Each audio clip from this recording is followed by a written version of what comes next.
Pedro Martinez is back in somewhat familiar territory. Remember, this is the team with which he broke in, the Dodgers. And tonight, he'll face former teammate Derek Lowe at Chavez Ravine.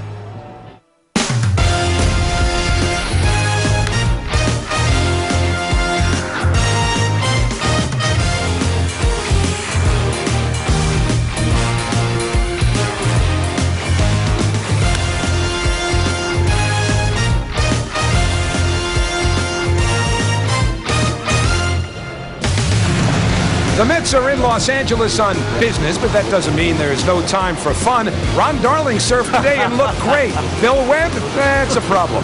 So not everybody had a perfect afternoon, but the Mets are here at Dodger Stadium hoping to make it another outstanding night.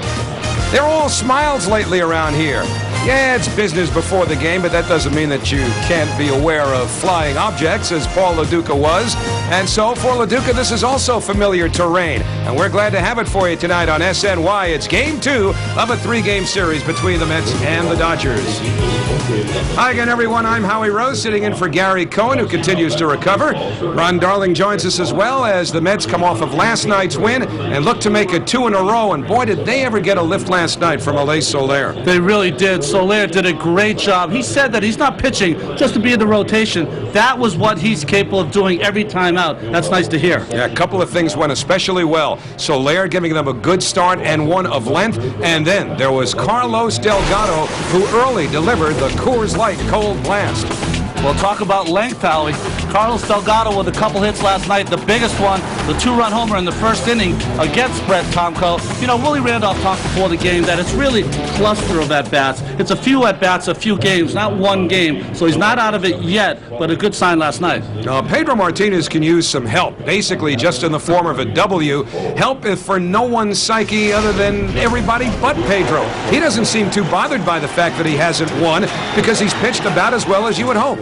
Well, but inside, Pedro is a winner. He's a guy that every time he goes out there, he wants not only himself to win, but even more importantly, his team to win. And that has not happened in his last few starts. He's going to try to change that tonight. It's all a matter of offense. Mets offense to support Pedro Martinez. And one notable change, just before game time, we got word that Jose Reyes will not start tonight. Chris Woodward will lead off to play shortstop. Yeah, Jose Reyes hurt his right wrist last night on one of the last swings, so he's out for today. Chris Woodward in, but it's good. Every time Woody's in there, it seems like he does something positive. Hopefully he does that tonight. Woodward well prepared as he always is. Perhaps no one has a more intense pregame routine, though, than David Wright. Getting acquainted with some old teammates. We'll have more on Wright's pregame preparation next. Series at Dodger Stadium. Mets winning last night behind Alain Soler. It was a rare night when David Wright took an offer, but it certainly wasn't from lack of preparation. David's got a very detailed, in-depth pregame routine, and he talked about it just a little while ago with our Chris Cutter. Do you do anything extra on the road as opposed to at home, anything different? No, kind of the same routine. I mean, being, I live by myself in New York, on the road, obviously we have our own hotel room, so I like to just kind of, sleep in, be by myself, do my own thing, like come to the park, hang out with the guys, just more than anything, just, relax and, have a good time and come to the park and try to, relax your mind before you go out there for batting practice. After BP, I've noticed you go out in the outfield with Rick Slade, strength and conditioning coaches, and you do some stretches, some sprints and things like that. Yeah, I mean, you just try to get your body loose for the game, get your body ready. I mean, over the course of 162 games, you're going to be tired, you're going to be fatigued, so you got to make sure that your muscles can take the pounding day in, day out. So you just try to stay in pretty decent shape. You try to make sure you stretch, and because your muscles get worn down. It's only natural. You just have to make sure you maintain. Is there a lot of clowning around before the game, or is it really mostly all business? No, it's a lot of clowning around. Yeah. It's it's a lot of business, but you got to keep things loose. We got some guys in here that like to laugh, like to have a good time. There's always some sort of practical joke or some sort of joke being played on somebody. Okay, finally, David, right before the game starts, are you more in the mode of staying focused and kind of blocking out everything around you? Are you trying to stay as loose as you possibly can? I think just a mixture. I like to just loose, have a good time. I'm not one of those guys that gets ultra quiet and is to himself. I like to still be outgoing, still like to talk, have a good time. So I like to just kind of stay loose and relax. Okay, thanks, David. No problem. He's not the only one. This is a pretty loose ball club. And for Paul Lo Duca, also a return home. Billy Wagner's already made a new friend. And the Mets hope for some more success against the Dodgers. You'll remember that forever. Walter O'Malley might still be a dirty word in New York, but he knew what he was doing. Coming out here to Los Angeles, perfect baseball setting. And they did give him the land, you know, and this is what he built, Dodgers Stadium. New York Mets baseball on Sportsnet New York is brought to you by ChevyOffers.com, the presenting sponsor of Baseball Night in New York. Rico, move your ideas forward with Rico Dependability. Honda, see your Honda dealer and discover the great values now being offered. And Geico, 15 minutes could save you 15% on car insurance. Visit geico.com or call 1-800-947-AUTO. And so Derek Lowe gets set to go to work, and his season is getting better by the pitch. Struggled early, but he has won his last 3 starts, and those are very respectable numbers. Opposition not hitting much at all against him. And he will throw a lot of ground balls when he's on. And that's why that's a hard sinker bearing down and in to Chris Woodward, 1-0. And in case you're just joining us, Woodward playing because Jose Reyes has a minor wrist problem. Well, they said that Jose Reyes in his last at bat last night kind of tweaked that shoulder. Sorry, tweaked that wrist. And Woodward does what so many do against Lowe. He hits it on the ground, thrown out by Ibar. That's lineup is brought to you by ChevyOffers.com. And Woodward, the only change from the top 8 from last night. Maybe, though, Carlos Delgado, who has real good numbers against Derek Lowe, starting to get it going now. Yeah, 2 hits yesterday, and Jose Valentin again at second base. So now LaDuca, Paul was 0 for 5 last night. He's 1 for his last 11. And again, the sinker low. And that is not meant as any kind of pun or redundancy, but you saw what happened on that first at-bat. Woodward pounds the ball into the ground, and they'll do that about 2/3 of the time against Lowe. 1-1. When you watch Derek Lowe pitch, it's not very fancy, Howie. He just, like you said, pounds that sinker in there, occasionally throws a slider, has a little change, but does not throw many of them. On the outside corner, and it's 1-2.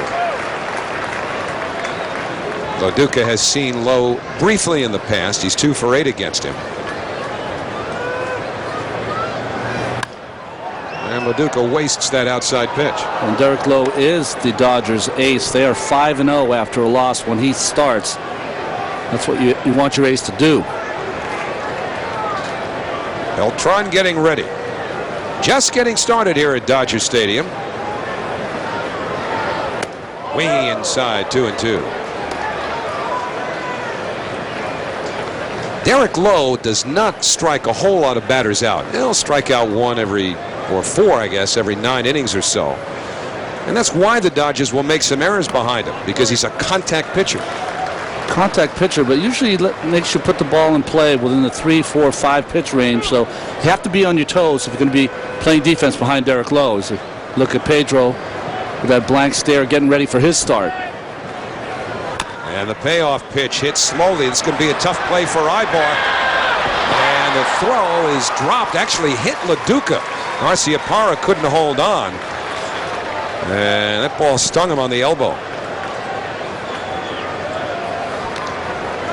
Well, just the topper here to Ibar. Ibar with the bare hand tries to come up with it, but this off-balance throw runs right back into the runner, gets LaDuca on the elbow. Right on the back arm, the right arm as he was striding out towards first base. That should, of course, be a base hit for LaDuca. So now he's going to need 2 elbow guards, huh? Like he doesn't take enough of a beating behind the plate. Right.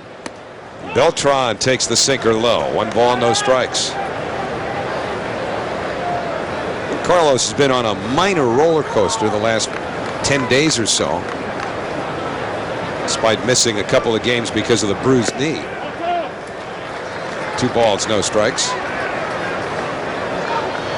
Beltran did have 2 hits in 4 trips last night. Had you like to have been Derek Lowe 2 years ago, won all 3 of the Red Sox postseason clinchers. 2-1 to Beltran. Well, Willie Ibar tries to make a good play. Watch how when you go the bare hand, you got to catch it with all 5 fingers and then somehow try to get a decent grip enough to throw that ball to first base. That's usually the result unless you have a lot of experience there. 1 is all they get as the ground ball to Martinez resulted in the fielder's choice. So Beltran a base runner with 2 out and Delgado coming up. Oh, pretty easy play from Ron Martinez. You could see the veteran infielder. He took his time, made sure he just got the 1 out because he knew if you know your runner, Beltran is going to beat that out. No chance for 2. So 3 Mets batters, Ron, and they've all hit the ball on the ground against Derek Lowe. The only time he gets in trouble, Derek Lowe, is when he elevates his sinker just a little bit. Then it flattens out. It doesn't have that natural, boring kind of sink. Not that it's not interesting, the boring kind of life on the ball that goes into the right-handed hitters away from the lefties. That's his career body of work there, that 59%. This season, it's literally 2/3 of his outs on ground balls. So he's pitching according to form, and maybe even a little bit better. Well, that shift that the Dodgers will put on, as you see Beltran's lead, is made for a sinker ball pitcher. But Delgado elevates. It's an easy play, though, for Ibar. And the Mets are done in the first. 1 hit, 1 left, and now Pedro Martinez gets set to go to work.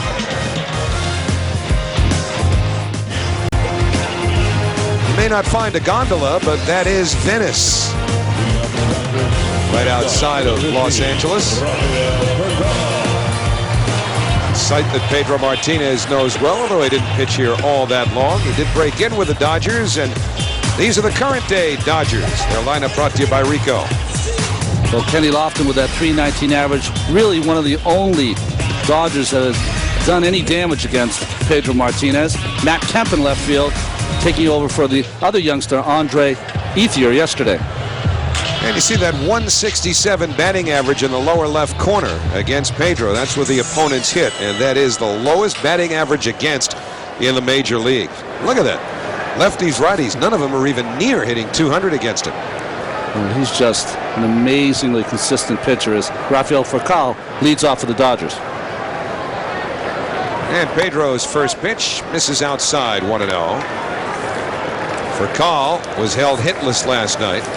0 for 3 with a walk. But a guy with his speed you want to keep off base. And it's on the outside corner, 1-1. Pedro making his 12th start. As you saw, 88 strikeouts in 75 2/3 innings. Valentine with the easy flip, 1 away.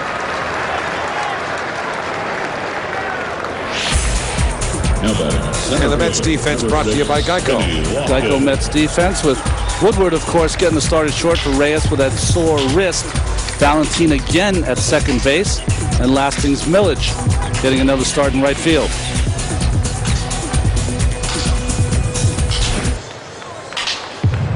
Martinez pitching to Paul LaDuca, former Dodger who came up to the big leagues under somewhat difficult circumstances. First pitch from Pedro downstairs. Shortly after he came up with the Dodgers, his mom, Lucy LaDuca, passed away. They were extremely close, and he does this before every game. Those are the initials LL that he carves into the dirt with his spikes as a tribute to his late mom. That's foul ball. Past Mariano Duncan and into the Met dugout. Saw a 2-1 to Kenny Lofton. Lofton 15 for 47 against Pedro, so he's had some success against him. Fastball high, 3-1.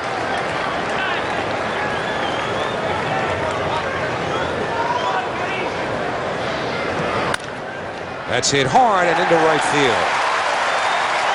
So Pedro, who flirted with a no-hitter in this ballpark last year, won't have to worry about that kind of drama tonight. Well, sometimes it's not how hard you hit it, it's where you hit it. And Lofton is able to hit this ball to the right of Delgado. You saw Delgado slipped a little bit as he tried to make that crossover to get to that ball, and by that time it was into right field for a hit. That'll bring up Nomar Garciaparra, and what a homecoming it's been for Nomar in his first year with the Dodgers. A .366 average is good enough, but here at Dodger Stadium, he has hit .423.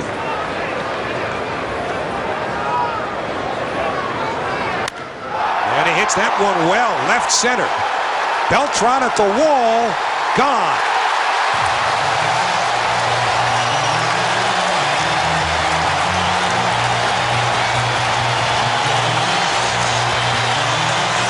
Last night it was the Mets who had the fast start. Now Nomar Garciaparra's 7th home run of the year extends his hitting streak to 10 straight, and the Dodgers have a 2-0 lead.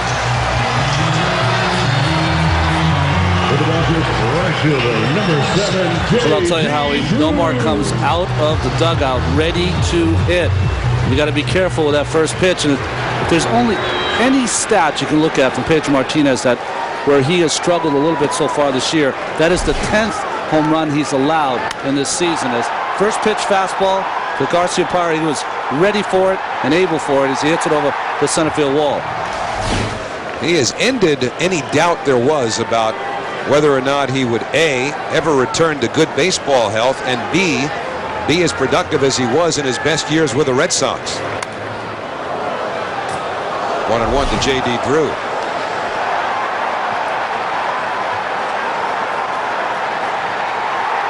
At first, Pedro didn't look like he even wanted to turn around.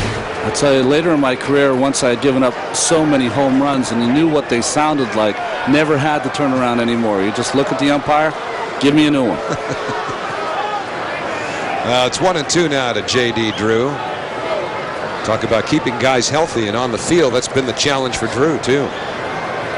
Like Garciaparra, if he's on the field, he's dangerous, but he's had nagging injuries throughout his career. Got him. So Pedro with his first strikeout. Fastball freezes Drew, and there are 2 men away. For the Dodgers, left fielder, number 27. Well, when they get out in front, they're tough to beat. But they have not been a great come-from-behind club. And it's even deeper than that. If they're trailing after 7 innings, they're not going to win, at least based on how things have gone this year. 0-17. And the curveball, 0-1 to the rookie Matt Kemp. This is the kid who got off to a real fast start, reminding some of what Mike Jacobs did with the Mets last year. Another curveball, and that's got to look awfully tough for a kid who came right to the majors out of Double-A last week. Have you noticed when Pedro faces young hitters or young lineup like the Pittsburgh Pirates, he goes to that slow curveball because he knows how aggressive they are, but he went back with a fastball there on 0-2. Yeah, 2-strike fastball, and Matt Kemp's got a base hit. Probably trying to surprise him after those 2 curves, but you know what happens with young hitters? They love the fastball. He just reacted to that. Good hitting by Kemp. Gotta think that kid had the temptation to look fastball, even though they so rarely do. I should say, sorry, look curveball on 0-2 because of how bad Pedro made him look with the first 2. I think what happened there is he kind of just shortened up, you know, and just used his hands and reacted. And good job by Kemp, who's been hot since being called up. So now Willie Ibar, and he's having a good season so far offensively, taking a strike from Martinez. Ibar now on an 11-game hitting streak. Kemp measures his lead. He's running. That's a ball. And LaDuca's throw goes off the glove of Woodward. Woodward immediately pleading his no obstruction case. Just a stolen base for Kemp. Well, pretty good pitch to throw, and it was the cutter that cut back in, but LaDuca wasn't able to get a good throw to the shortstop Woodward, but it wouldn't mattered anyways. He had a great jump. So LaDuca showing a fresh set of signs now. With a runner at second, 2 out. Inside, 2-1 to Ibar. This kid was 5th in the Pacific Coast League with a .358 batting average.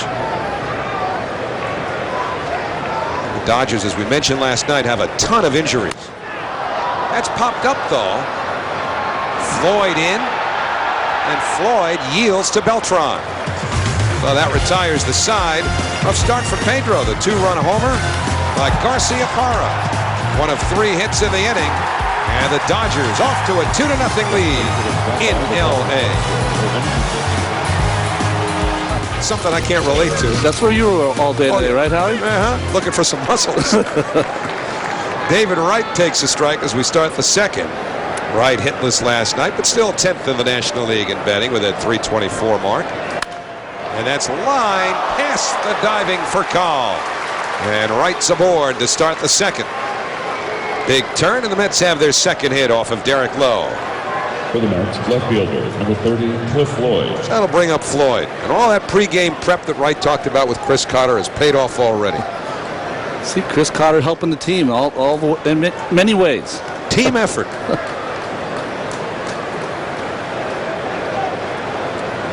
So now Floyd, who got plunked last night, something he has had opportunity to deal with often this year. 7 times among the league leaders he's been hit by a pitch. 0-1. They were talking about David Wright. He was talking about his routine. It's so different for pitchers. Everyday players, because they have to do it day in and day out. They clown around, throwing stuff at each other, playing jokes.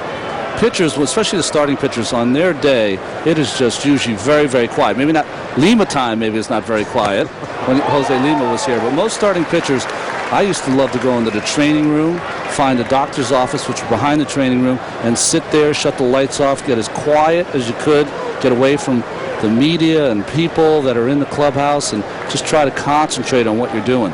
I know Pedro was like that too, but he had to find a quiet place before his starts. 0-2 to Floyd, and that's ripped into center. Now the Mets with something cooking here in the second inning. 2 straight hits, runners at first and second, no out. Second baseman, number 18, Jose Valentin. Well, the Dodgers have made 10 errors behind Derek Lowe, which Grady Little isn't crazy about. But again, as you look at the Dodger defense brought to you by Ford, a lot of it's got to do, doesn't it, Ron, with the fact that he's a contact pitcher? Yeah, there's going to be a lot of plays to make, although one of those errors was his own, Derek Lowe. But saw that outfield, Matt Kemp in the outfield, Lofton in center, and J.D. Drew and Wright. They won't get as much play as the infield will. So here's Valentin. And that's ripped into right field. Here comes Wright. Digging for third is Floyd. Going to second, Valentin, and the relay throw bobbled momentarily by Martinez. It's a double for Valentin. The Mets are on the board. However, Cliff Floyd in obvious discomfort at third base. Michael Herbst, the Mets assistant trainer, sprinting out along with Willie Randolph, and boy, Floyd's in a lot of pain. Is there a chance, Ron, that could be just a cramp? No, I think that could be. Looks like he jammed his knee or something. Because he was reaching farther down, right?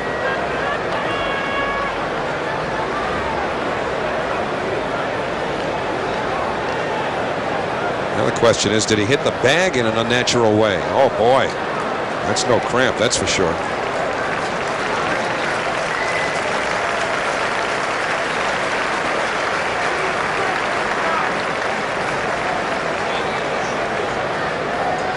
We'll wait to take a look and see if we can see what happened to Floyd. But once he got to third base, he doubled over, and now Indy Chavez will go out and run for him. So that mutes some of the Mets' enthusiasm over getting on the board. And now the bigger issue is just getting Floyd back to the dugout. They just showed what happened running for Floyd on the number 10, Indy Diamond Chavez. Vision board. That's what that groan was about in the background. Okay, go down with it. Go down with See it. all those players coming to help Floyd get down the stairs. Cliff Floyd is a big man.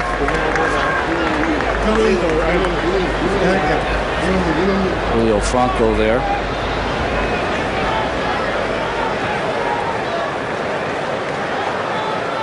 So Chavez running for him. And Lastings Millage, the batter, with no outs. And it's 1-0. Well, here it is. Valentin, of course, with that double. Keep our eyes on Cliff. Well, that's just a severely twisted ankle. That looked like more like a basketball injury you'll see. 1-0 to Millage, and it's 1-1. Did it look like before he started to reach down before he took the last step, right? No, I think he was all right when he was running around because he was slowing down because he figured he had it. See, he's breaking it on down, and when he breaks it on down right there, he stepped on. That's almost like a basketball injury when you step on someone else's ankle. And the 1-1 off the outside corner. So the Mets now trailing by 1, but they have a big threat going here in the second inning. Chavez running for Floyd at third and Valentin at second. Dodgers will concede 1 as they have the infield set back at normal depth.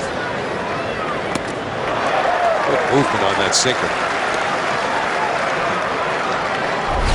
Derek Lowe, one of the keys when you face him is you have to go the other way. If you start trying to pull the ball with that sinker, you're just going to spend all day hitting the ball to the third baseman and the shortstop if you're a right-handed hitter. He's got to make contact here with a pitcher up next. 3-2. You can see with the base open, though, that he is being very careful, Derek Lowe, making sure that he throws the perfect pitch on that corner, because he's got to figure in his mind, base open, even if I walk Millage, I can get through Martinez and then have to get through Woodward. So with nobody out, a big pitch for Lowe. And he'll have to do it again.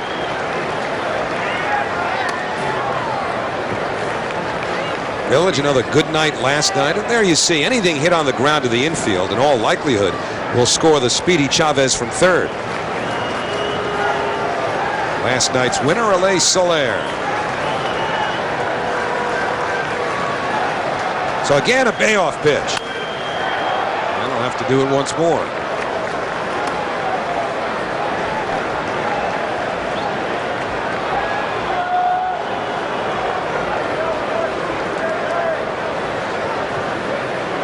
Outfield plays straight up against Millage.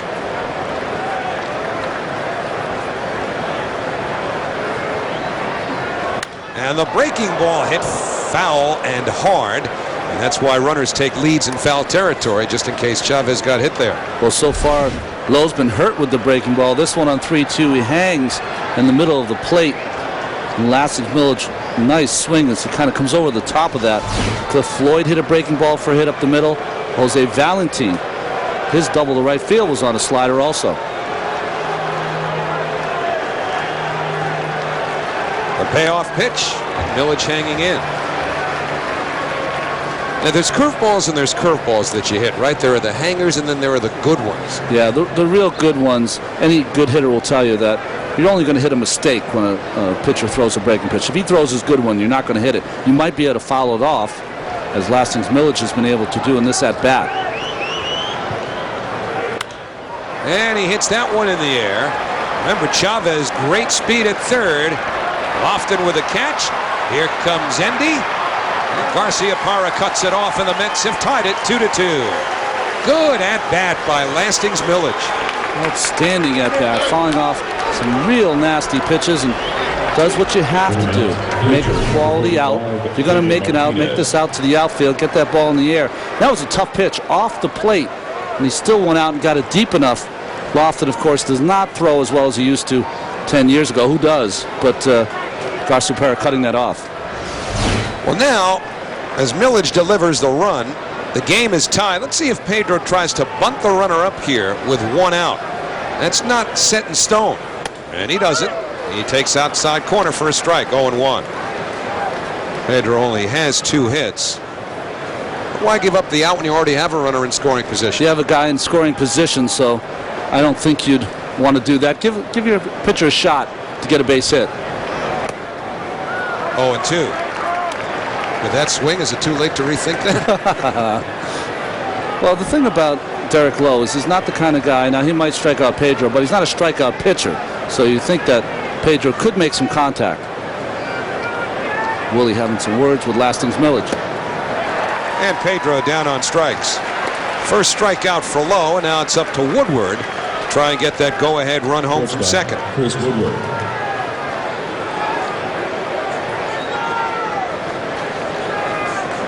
Woodward thrown out by Manny Ibar, the third baseman, his first time up after hitting the ball hard down to third.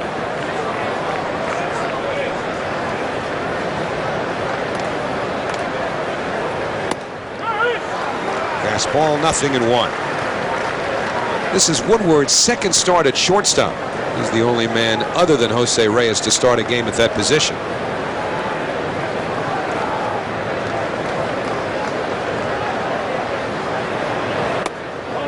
1-1.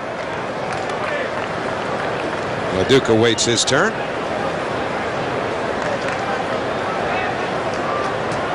Chris Woodward, a Californian.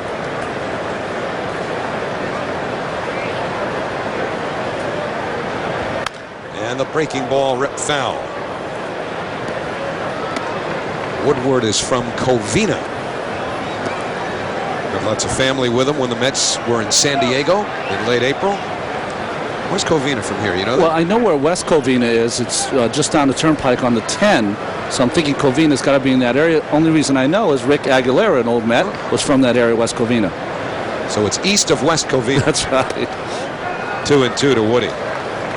You hear from Aggie? What's he up to these days? I have not heard from him in such a long time. I think he's living, though, in Minnesota. He really loved it there once he played for the Twins. And became a quality closer after the Mets traded him. Just missed in the count full. you know, he was a great athlete, though. He could have been a great starter also. He just, you know, they wanted to get Frank Viola at that time and made that trade. Right now, Woodward trying to deliver the go-ahead run here in the second. And the Mets quickly resilient for Pedro.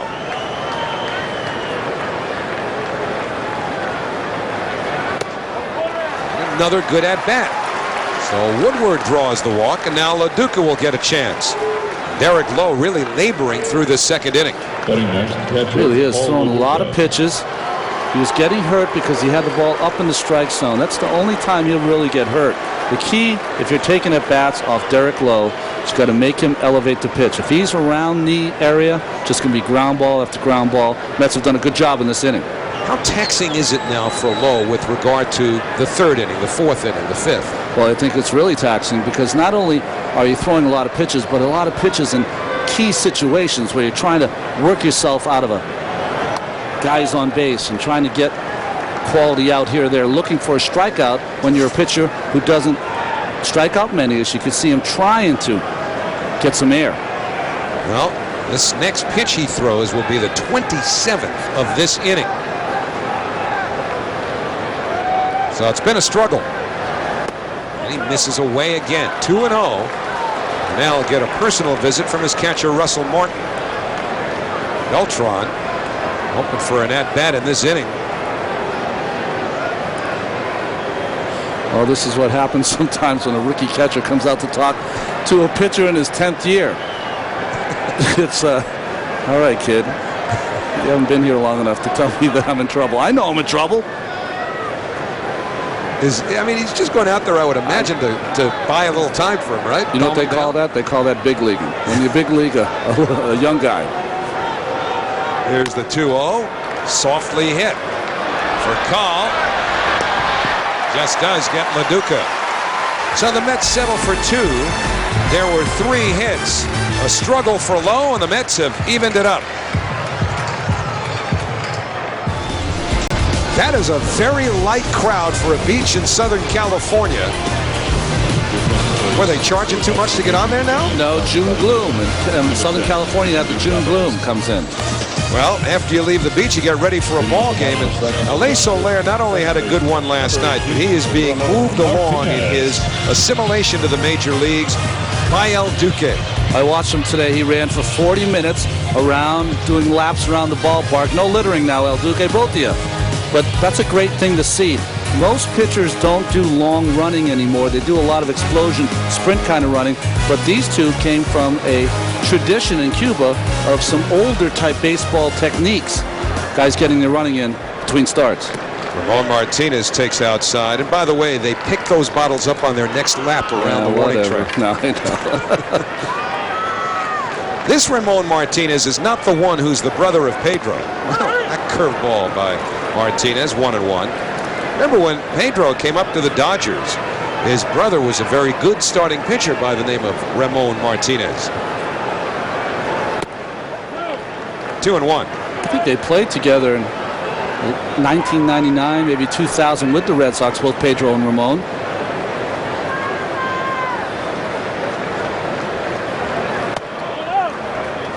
Three and one now to Martinez, with Martin and Lowe on deck.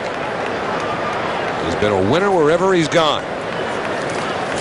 Though the Dodgers didn't keep him around for long. Fouled away. Biggest reason for that, Ron, is that he was only about 160 pounds at the time, and he threw 94, 96, and the Dodgers felt that he was going to break down. Well, there's an old adage in baseball that if you're short and lefty, then you can stay around. But if you're short and a right-handed starting pitcher, they believe you're not going to be able to make those 35 starts, and you usually get traded away. One of the reasons he got traded away, though, Jody Reed, an old second baseman, had an offer for a contract here, did not want to sign, and instead they needed a second baseman, the Dodgers, so they went after Delino DeShields, who came over, and Pedro went to Montreal. Fouled away. You know, you saw his records there, and you said winner every place. How consistent is Pedro Martinez? Well, on the road, he's 101 and 43. And at home, in the home parks he's played in those 4 teams, he's 101 and 42. That's the kind of pitcher he is. It doesn't matter where he pitches, he's a winner.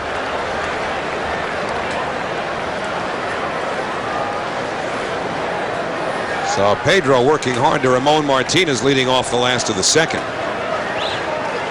That's for active pitchers. Among all major league pitchers, best winning percentage. That's some rarefied air. As you see, Andy Chavez took over for Cliff Floyd, hoping he's all right with that ankle, taking over for him in left field. As soon as we get further word on Floyd, we'll pass it along. That's good at bat by Ramon Martinez. Several foul balls to extend Pedro. And the Dodgers get the leadoff man on. That'll bring up Russell Martin, the catcher. That's interesting what you said, though, about slightly built left-handed pitchers as opposed to right-handed pitchers. Why the difference in perception?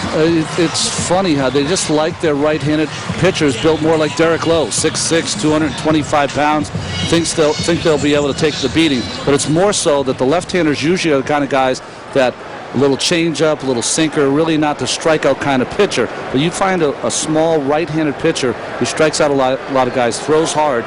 They usually put him in the pen. They don't let him start. And Pedro started in the pen with the Dodgers when he was here. Here's Martin. The runner goes, and on the hit and run, the Dodgers will stay out of the double play. Brady Little made the right call, but now one man out and the pitcher coming up. Well, it's interesting with the young rookie, Russ Martin. That's the 3rd time, twice last night and once tonight, that he's hit and run. Great little hit and run with the rookie. Very unusual to see. You hit and run to get a runner in scoring position for a guy who's 2 for 26. Yeah. It's almost like you're projecting the inning and leaving it to the leadoff man, Rafael Furcal. Well, Martinez had a very good year with the Phillies last year in a reserve role, leading from second. You know what I like to watch? I like to watch the body language of Pedro Martinez. Cannot tell if he's given up any runs or if he's pitching a shutout. He's just very calm, cool, and collected out there. And I think for any pitcher out there who's trying to learn how to be a better pitcher, that's one of the things you can do. Never show the opposition how you're feeling out there. Hey, did he bring Larry David with him? Richard Lewis at the ballpark tonight. 1-0. So the celebrity watch is on. Yeah, he's trying not to curb his enthusiasm here at the ballpark. But it's just, there's no ballpark like this in the country. Just from celebs to Dodger dogs to the serene, idyllic setting here. You just feel like you're in the, I don't know, I feel like this is Woodstock for baseball. It's just a great party kind of atmosphere. And I don't mean partying by tailgating, this, that. You just feel like you're going to a shrine to watch a baseball game. And just a beautiful place. What you saying before, they've now been at Dodger Stadium as long as they were at Ebbets Field? 45 years at Ebbets Field, and now this is their 45th year here at Dodger Stadium. That's almost hard to believe, isn't it? I think this place looks a little better now than Ebbets Field probably did when Ebbets Field was on its last legs. 1957, the last year the Dodgers played in Brooklyn. Ball 3 to the pitcher, Derek Lowe.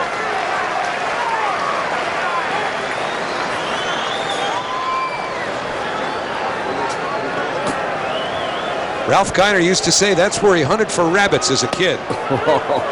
Full count. Ralph grew up not too far from here.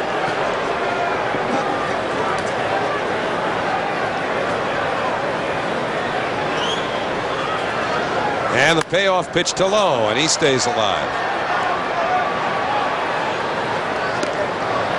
There was some talk at one point of putting a football stadium right around where you just saw those trees here in the ravine.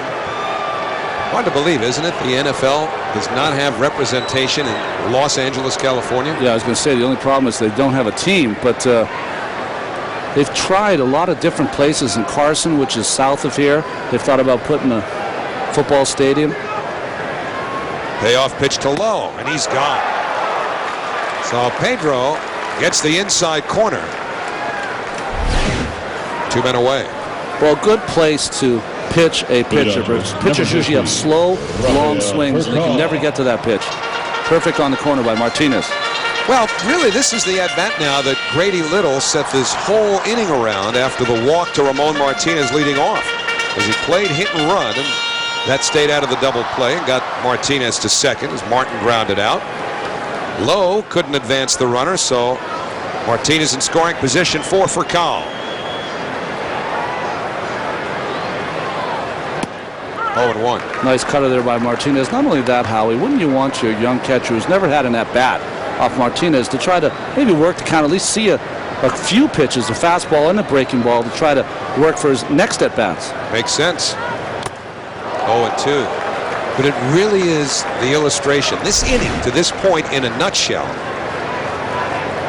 This movement there, too, of the difference between an American League inning and a National League inning. 1-2. With everybody hitting in the American League, you don't have to try to play for a run the way Grady Little is here in the second inning.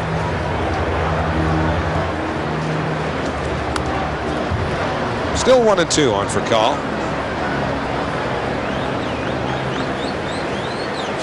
Carl, the former Atlanta Brave, and Kenny Lofton, the former everybody, waiting on deck. It's interesting watching Carl throw a ball to first base now. He takes a little off compared to how he used to be. And the 1-2 foul back. He's probably throwing now like Bobby Cox when he started in Atlanta. Probably always wanted him to throw to save his arm, just to get that ball over there. He has such a good arm anyways. Both he and Reyes, well, he early in his career and Reyes now, really fired that ball over to first. Pedro working hard here. Got him. So Martinez wins the battle, and the Dodgers fail to score. At the end of 2. Good pitch by Pedro keeps it tied. Center fielder Carlos Beltran. Oh, you're right, Ron. It's always a party here at Dodger Stadium. I'm trying to figure out what that outfit's supposed to be. Carlos Beltran leading off, takes ball 1. Beltran, Delgado, and Wright against Derek Lowe. He threw nearly 30 pitches in the second inning. And it's 1-1. Beltran it into a fielder's choice in the first. And Delgado waits his turn. That's about hit the Dodgers 4-3. So it's 2-1 to Beltran. That's pretty impressive. Major League history. 20 homers, 100 runs, 100 ribs, 30 steals. Pounded to the right side. Martinez throws him out.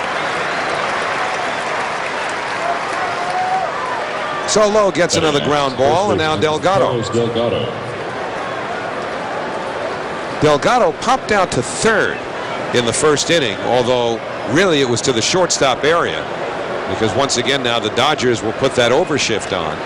So the third baseman, Willie Ibar, where he is, he's playing where a shortstop would be playing a right-handed pull hitter.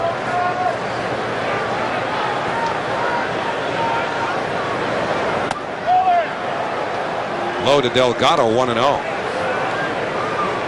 In fact, he'd be further over than where he'd be playing a right-hand pull hitter. They're stacked on the right side of the diamond. 1-1. You know, I know you hitters being paid like Carlos Delgado to hit home runs, but boy, it'd be tempting when you're going through a little bit of a mini slump to push a couple of balls over there, get a couple of hits, some gimmies. He's always been able to take the ball the other way despite this slump.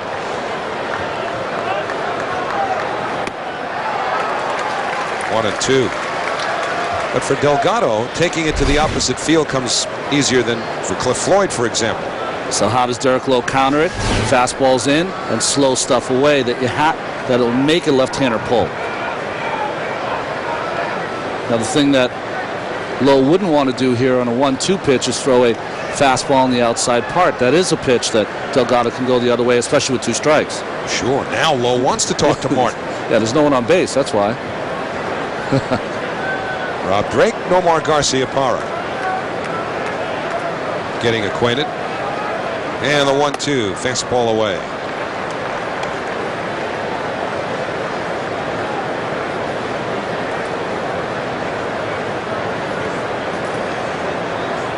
.28-pitch second inning for Lowe. And the 2-2 to Delgado.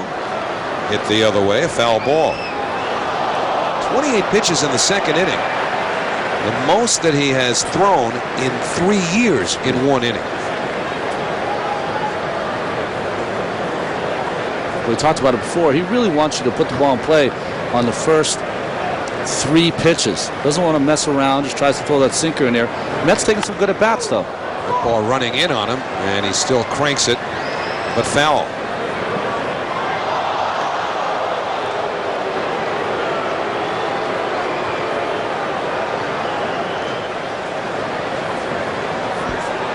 Carlos has been saying he's just trying to slow his swing down a little bit.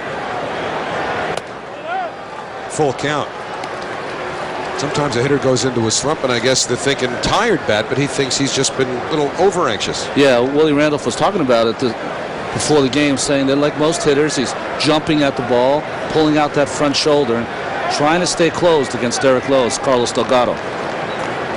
Feels like we've seen more pitches already tonight than we did all of last night, doesn't it? Yeah, it was a better flow last night to the game. Lined again the other way. Well, Delgado had a pitch to hit there. It's very difficult for Derek Lowe to get that fastball inside on the left-handers because there's where he's going. But see the movement that he has on his fastball? The natural movement to go away from the left-hander. So Delgado works out a walk. And that's the second walk given up by Derek Lowe. David Wright coming up. How does free gas sound? Well, every weekday this summer, the WB11 is giving away $50 worth of gas for free. Log on to WB11.com for details on how you could win free gas and avoid traffic tie-ups by watching Commutercast. Well, now David Wright, if he's looking to fill up a rental car out here, it's going to cost him more even than it does in New York. We saw 380 something. Well, I'll tell you, it's been a joy for me because, you know, that I have a place out here in California, but now living in New York, working with you, Howie, Gary, Keith, everyone in the truck, having a blast. But now living in New York City, I don't have a car. Yeah. Take the train everywhere. I don't have to have that $50, $60 fill-up. Makes you a little nuts, doesn't it? Oh. 1 ball, 1 strike. Did you live in the city when you played? I did. I lived in the city the entire time I played. And in fact, my first year when I moved in there, Rusty Staub had a little talk with me because he said Frank Cashin wasn't very happy that I was going to live in the city. They wanted their players at that time to live more on the island, and they thought they'd get in trouble there. But That may be error number 10. We'll make that 11 now with Derek Lowe on the mound this year. Grady Little trying to suppress his anger. well, these are the kind of problems you have when you have young players playing for you. Willie Ibar, the ball comes up. He's not able to cradle it. All he really had to do was to keep that ball in front because Delgado doesn't run that well, and he could have got it out at second. So, here at Dodger Stadium, the Mets, who trailed 2-0, came back in the second to get even. And now they've got a gift. Runners at first and second, 1 out, and Chavez batting for the first time. Slowly hit. They'll have to get 1 here. 2 away. Chavez going after the first pitch he sees tonight. Down to third, Delgado. To second, Wright. And Valentine with Millage behind him. Jose Valentine. What would you be tempted to do now if you're Derek Lowe? Because you've got a rookie who's been in the big leagues all of a week or so on deck. Valentine doubled last time up. Lowe obviously struggling in the early going tonight. Would you think about putting Valentine on him? I wouldn't put him on. I would pitch him as tough as I could, but if you're watching last night's game, and I'm sure Derek Lowe was, Lasting's Millage drove in a run late in the game, so he knows. Listen, the players know, and they read stuff, and of course Lasting's got a little extra press this week, and they know that he's a good player, a player that the Mets are counting on in the future maybe to be a star, so he's going to try to go after Valentine. Behind him 1-0. And the fastball missed inside 2-0. Now this might change it, okay? I think he was trying to go after him early in the count. Now once he gets behind, what the natural inclination would be to throw a strike, but he might not do it now after getting behind 2-0. A little pressure on the catcher Martin too, with a sinker ball pitcher on the mound. Oh, he hung that one, but it's ripped foul.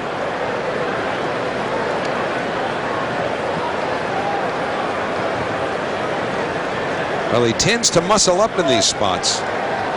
Only Jason Schmidt has been better. Well, you know what happens if you're a pitcher like Lowe, all these errors, 11 errors behind him, also gives up some hits because of those ground balls. You're going to be in a lot of situations where you have to get that important out. Ball 3. So Lowe being careful here with Valentine. Well, he almost made a mistake hanging the ball that was hit foul. Well, it's pretty interesting. I don't know if they saw that on TV at home, but Derek Lowe just looked at the on-deck circle to see who was there, so maybe he did not know who was on deck. Good breaking ball there. That'd be hard to believe, though, wouldn't it? It really would be hard to believe. But he knows now, because that's a 3-1 breaking pitch, a pitch he usually wouldn't throw to Jose Valentine. So Delgado's at third, Wright at second. Lowe didn't want the first one. And it's hit in the air. Easy play for Kenny Lofton, and Lowe gets out of it. Not all his doing. Dodgers made their 11th error behind him. Back to work for Pedro. Shea, the MasterCard Grand Slam ticket pack, offers fans 4 discounted tickets and Mets money. For more information, call 718-507-TIXX or visit Mets.com and have your MasterCard ready. 1-0 to Kenny Lofton, starting the bottom of the third. All even. And it's 1-1. Lofton, Garcia, Parra, and Drew do up for the Dodgers against Pedro Martinez. Lofton got on for Nomar his first time. And the curveball. 2-1.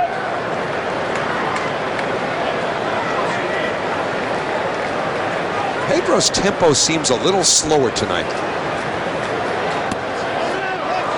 I want to check the swing, but nothing doing, according to Larry Vanover. It's 3-1. How you absolutely got it right. I don't think he likes his fastball tonight. He's not throwing it a lot. That's that little cutter he throws. Ripped foul. Full count. His breaking pitches have not been what they were in his last start when he struck out 10. So really, it's kind of a feeling out process. He's trying to find his stuff as he's working out there. And the fastball well out of the strike zone. So that figuring out process continues. And now Nomar Garcia Parra, the reason the Dodgers have 2 runs. For the Dodgers, Garcia Parra hit a first pitch fastball for that 2-run home run. It'll be interesting in his next at bat what Pedro throws on this first pitch to Garcia Parra. 2 walks now for Pedro in 2+ innings, and that is his average for 9 innings. 2 walks. So now Garcia Parra, who launched one his first time up. Runner goes, that's a strike, and the throw is not in time. Good throw by LaDuca, but just not in time to get Kenny Lofton. Well, good pitch to throw and a strike by Garciaparra. Good throw by LaDuca, but Kenny Lofton, still a veteran who runs very, very well. Got a good jump and under the tag from Valentin. 13 steals for Lofton in the top 10. Tied for 6th now. Jose Reyes leads the league in steals. So nobody out in the man in scoring position. And it's 0-2. See his hands come in here, and the tag just gets underneath. Only caught once. And with his speed, virtually anything to the outfield would mean a run. It'll be an 0-2 to Nomar. But first, Pedro steps off.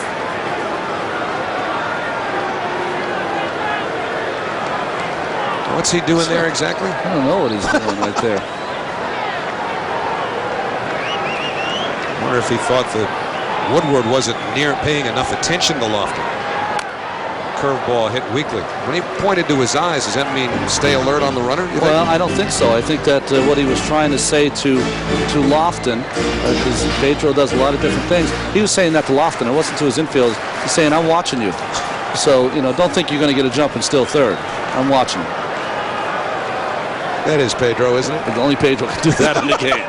That's gotta love it, though. I love it. Here's the 0-2. And the cutter misses. Well, we talked about that first pitch from Pedro in the first inning to Garciaparra. And hard to hit a ball out here to center field. Garciaparra able to do it.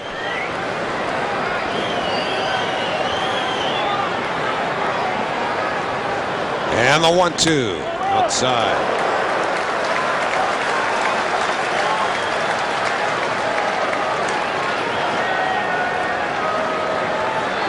It's a little routine he goes to, touching the bat, touching the helmet.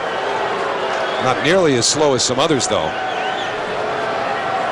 And again, Pedro just letting Lofton know he's paying attention. Well, I know as a pitcher also, when you have a veteran out there like Lofton, you're always wary also of, is he giving location to the hitter? A veteran on second base and a veteran up at bat, sometimes they'll give location of the catcher. And the breaking ball to the hole. Woodward's got to hurry. Good play, Delgado, too. So one away, an out with no advance by the runner. That's a big play here. Good job by Pedro Martinez, and a nice job by Chris Woodward. Steadies himself, gets a lot on that throw. Accurate throw also. See Lofton, good base running right there. Anything to your right, you have to freeze and go back to second. Most important part for a good base runner like Lofton is before Pedro delivers that pitch, he sees where all the infielders are, so he knows if he can go or not go. Good play by LaDuca, or else that big out would have gone to waste. Well, he wanted that fastball away, and you can see Pedro, when you watch him pitch, the catchers very rarely move like that, so having trouble with his control. Ball 2. That's that cutter. We watched him over the course of the season against left-handed hitters. He's been able to throw that little cutter outside that comes over the outside corner of the plate. Not able to do it so far tonight. So the breaking ball 2-1, and you got to figure Pedro's going to be careful here with Drew, even though he struck him out last time. Because you do have the rookie Kemp on deck, although Kemp did get a base hit off of him after making him look bad with 2 curveballs. That one just missed. So maybe he's building this around Kemp. Have to go back to the 28th of April for Pedro's last win. Good curveball. And it's full. Nice pitch. 3-1 count. Drops a backdoor curveball. Nothing that Drew can do about that. You have to take that pitch. Good pitch. And the fastball ripped up the alley. Beltran makes a spectacular catch. And they're going to get a double play here because the runner on second, Lofton, thought the ball had fallen in. And he tagged up. Oh, boy, I thought Lofton left way early. Beltran with a terrific play and a little shaken after he hit the turf. Well, just a great job laying out for this play was Carlos Beltran. He had to get this in quickly because Lofton did tag up and was trying to score. Boy, the Mets have already lost one outfielder tonight. See Lofton, as soon as he sees it, he might make the play. He tags up, and what he's going to try to do is score if Beltran did not get that ball in. You know, you hate to speculate about this, but a lot of times when an outfielder dives like that, he'll hit an area around his belt that kind of will knock the wind out of you. It looks like that's what he's doing right now.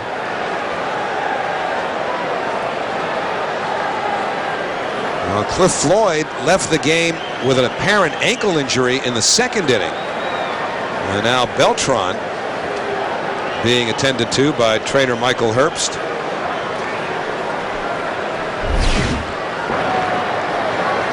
Well, Howie, off the bat, didn't this seem like this was an automatic hit? He just closed ground so quickly. Out of the corner of my eye, too, I was watching Lofton. I thought he was on his way early, and evidently the Mets did not, because they did not appeal the play at second. And Lofton will be at third with 2 out, but Beltran clearly saved a run there. Now it's about saving Beltran's availability. You could see him say he kind of felt like he pulled a little bit in his back, and he's trying to stretch out his side there.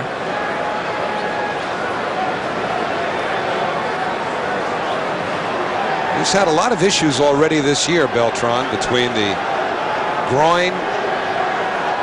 And of course, the ball he fouled off his knee last week cost him a couple of days as a starter. These fans who really don't boo anything or anyone are getting a little impatient. Well, listen, Floyd's out of the game. Beltran knows that, so he's trying to say, hey, I'm going to try to stay in this game because we've already lost one player.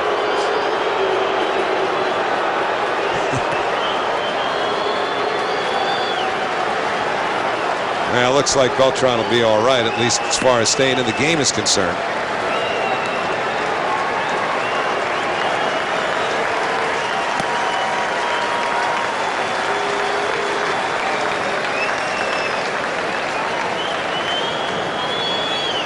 So Pedro applauding Beltran. Applauding the play and applauding that he's staying in the game. Matt Kemp. So now the rookie Kemp. This will be interesting. Appreciative of Beltran's efforts and staying in, as you mentioned. Last time up for Kemp, 2 curveballs, looked bad on both, then hit a fastball for a base hit. The fastball, 0-1. Surprising? Well, that's the first fastball he's thrown that hard tonight, 89 miles an hour. That had a little giddy up. The Duke is trying to go inside with that first one. Now back to the curveball. So it's 1-1.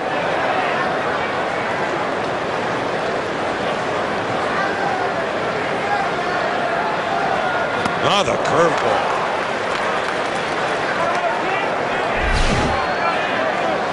Well, this is a good one. Not only is it a good spot, but he looks like he took a little more speed off that one also. And another one. Trying to get Kemp to go after a bad one away. So does he come back with a fastball after getting beat by Kemp last time, or keep throwing that hook? Stay with it. There's the hook, and he got him. So Kemp down on strikes, 3rd strikeout for Pedro, and at the end of 3, thanks in part to Beltran, still tied. Making a terrific catch, hitting the turf hard. Beltran talking to Ray Ramirez about exactly where he got it. He's actually pointing to the spot on Ray. So Lasting's millage takes a strike 0-1, and it's certainly worth discussing Millage's future here, perhaps for a little bit longer than the Mets had in mind, pending the evaluation of Cliff Floyd. Well, Willie Randolph always says things work their way out somehow, some way. And Millage, who was supposed to be up here until Nady came back, might be seeing a lot more time in the big leagues. 1-2. Nady is eligible to come off when the Mets go to Philadelphia next week. Beltran is well enough to hang in, although obviously in some discomfort. But if Floyd's going to be out any length of time, that might keep Millage around. And the breaking ball. Furcal throws him out. So 1 out, and before Pedro hits, we'll remind you that for the latest on the Mets and the most up-to-date sports news, log on to our website, sny.tv. And there is a prompt on there called Ask the Booth. And tonight, Adam from Cortland, New York, wants to know what the term backdoor means when talking about, say, a backdoor slider, or backdoor breaking ball. Yeah, backdoor slider, backdoor breaking ball. What you're trying to do with it is, you see Pedro go after the first pitch. Just pop up to second. What Pedro's trying to do against left-handed hitters is he's trying to throw a pitch that a left-hander gives up on. And it's coming in the back door because it's outside, and he's starting it off the plate. So this is the plate outside, left-handed hitter here, and he's starting it on the outside part, but it cuts just enough to come in the back door. And why he's trying to do that, it's almost a give-me pitch. Because for a left-hander, what's your look? Your look is, I want to see the ball right over the middle of the plate. As soon as I see it outside, it's outside. But it comes back real late over that outside corner, and the umpires are calling it now. 0-1 to Chris Woodward. And I guess you've got to earn that call, too. You got to earn that call, absolutely. That pitch is a result of Questek. Because he used to be able to throw the ball on the corner and run it off the corner a couple inches and get that call. You don't get that anymore. So now you have to start it off the corner and bring it back over the plate. Now you get the call. And Woodward fouls it into the glove of Martin. And Derek Lowe, who threw 65 pitches through 3, has a quick 4th.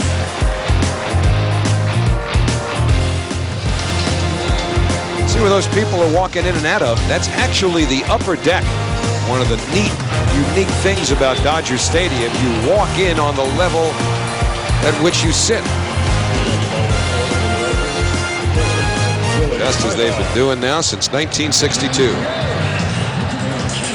So Beltran, after making a terrific catch to rob J.D. Drew, still trying to shake out all the pain. And Willie Ibar swings through the changeup. 0-1. Let me tell you, Howie, what it means to your teammates, not only for that great catch, but when you have a guy down, one of your outfielders, corner outfielders, out already in the game, it means a lot to your ball club. It gives you a lot of street cred, if we have to say, in the dugout when you stay in the ball game. I'll tell you, it means a lot to your team. Good pitch for that fastball. It's 1-2. And hey, Beltran really had to find a way to stay in the game. You consider Floyd being out. Woodward's in the game now at short because Reyes is out. Chavez is in left. And foul ball at the plate. A swing and a miss, and he tagged him. Late call from the home plate up Greg Gibson. And Ibar down on strikes. 4 strikeouts. For the Dodgers, second baseman, Ramon Martinez. And if you're just joining us, because we were talking about Cliff Floyd being out of the game, as he was slowing up to come into third, looks like he might have hit a little patch of dirt there. See it? And just turned his ankle. Gruesome sight, as we said already. Showed it on the board here, the Jumbotron, and the entire crowd groaned as they saw that picture. Toughest part of it was watching how difficult it was for Floyd to make it to the dugout, even with the support of a couple of people, Willie Randolph and Michael Herbst. It's 0-2 now to Ramon Martinez.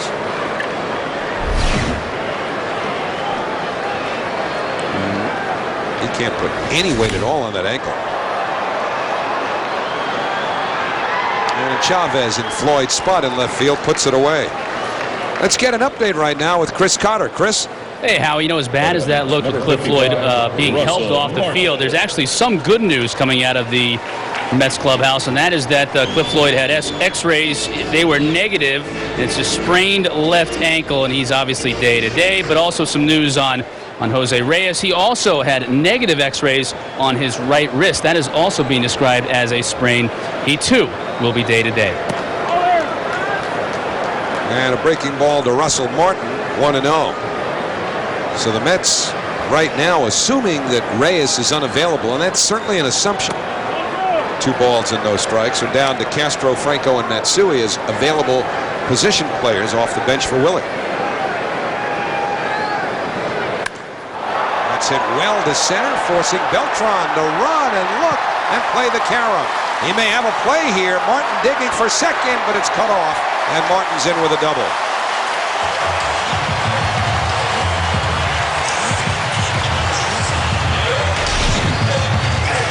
Well, Beltran trying to track this, but no chance. It's a line shot over his head off the wall. The 395 sign here at Dodger Stadium.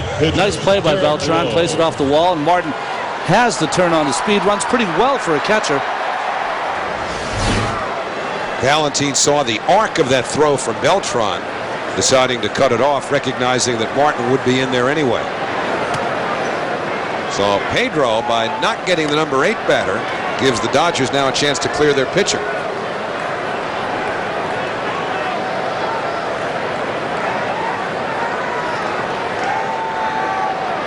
And the 1-0.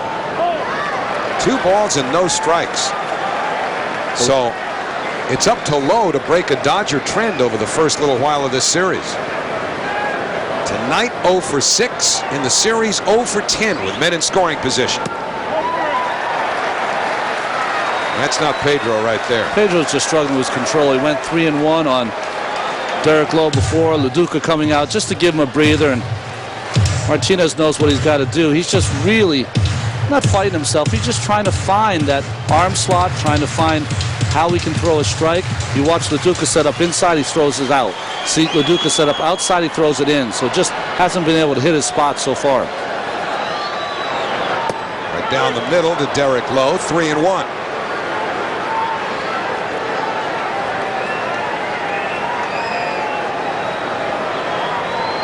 Martin, not much speed at second. Beltran's going to have to hustle, and he gets there. So again, the Dodgers fail with a runner in scoring position. Pedro gets out of mild difficulty, and it's on to the 5th, all even.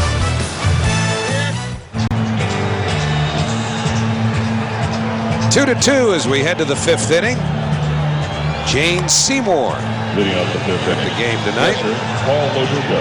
So we've seen Jane Seymour, we've seen Richard Lewis, and you can see Mets games in high definition quality across various cable providers, including Time Warner Cable and IO Digital Cable Service by Cablevision. So get the Mets in HD. And Mandy Moore. All right, that's 3. Counting up the celebrities here at Dodger Stadium. 1 ball, no strikes as we start the 5th inning to LaDuca.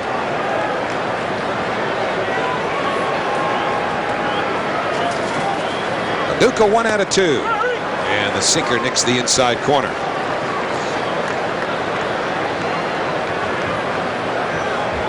John Reynolds, our stage manager up here, is all excited over the appearance of Medicine Woman in the booth, or at least in the ballpark. Punch back to the screen. Well, I remember Jane Seymour because I was such a big James Bond fan, and his films that she was in Live and Let Die. She was the tarot card reader. I can't remember her character's name. She was just in Wedding Crashers too, wasn't she? I think so, yeah, I think you're right. Here's the 1-2 to LaDuca. 2-2.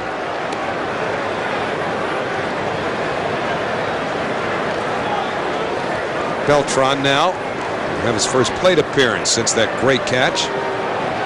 Saved a run in the 3rd inning and kept this game tied. Full count. You know, you're watching 2 veteran pitchers,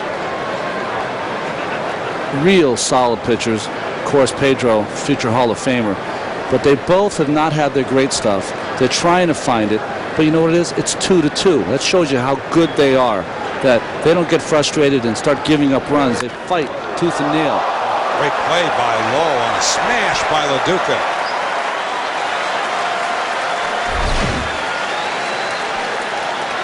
LaDuca smashed this ball, and just, that's kind of, it found me. The ball caught Lowe. Lowe did not catch that ball. Although Derek Lowe, I will say, is a good fielding pitcher, and you have to be when you're a sinker ball pitcher. So now Beltran, who made the best defensive play of this game on J.D. Drew in the 3rd inning, but as he was Pointing to Ray Ramirez specifically around the back area. Let's see if he looks any different swinging the bat now. If that's going to have any kind of an impact. 1-0. Well, this is the catch by Beltran. Just a fantastic catch in right center to save a run for Pedro Martinez and the Mets. 1-1. Well, he was diving on dirt, the traditional old-fashioned dirt on the warning track. They actually changed that a few years ago, breaking ball 2-1. That was just about sacrilegious to come to Dodger Stadium and see that rubberized track, wasn't it? Yeah, it's just awful. And only the players like it too. Dirt is a nice substance for two reasons. One, if you fall on it, you're not going to get hurt as much. And two, it sounds good under the spikes when you're getting close to the fence. It really lets you know that you have those next 10 feet before you hit the wall. The reason they changed over to the rubberized track is because they say this is a bad draining field, but it never rains. Yeah. What's the difference? Fouled away. Get a little bit of rain once or twice a year in Southern California, and they got to make all kinds of changes because of it. Oh, you should see the driving here when it rains those 1 or 2 days. It is just crazy. It's like it's 10 feet of snow for people on the East Coast. A payoff pitch to Beltran. And he'll hang in. He looks uncomfortable there, doesn't he, after that swing? On that swing, anything outside, you can see he's starting to stretch his back a little. Anything outside, he looks like he can't really extend and get out there, and kind of just threw his bat at it to try to foul it off. It's drawing the attention of Michael Herbst in particular. Although Jose Reyes is doing most of the talking.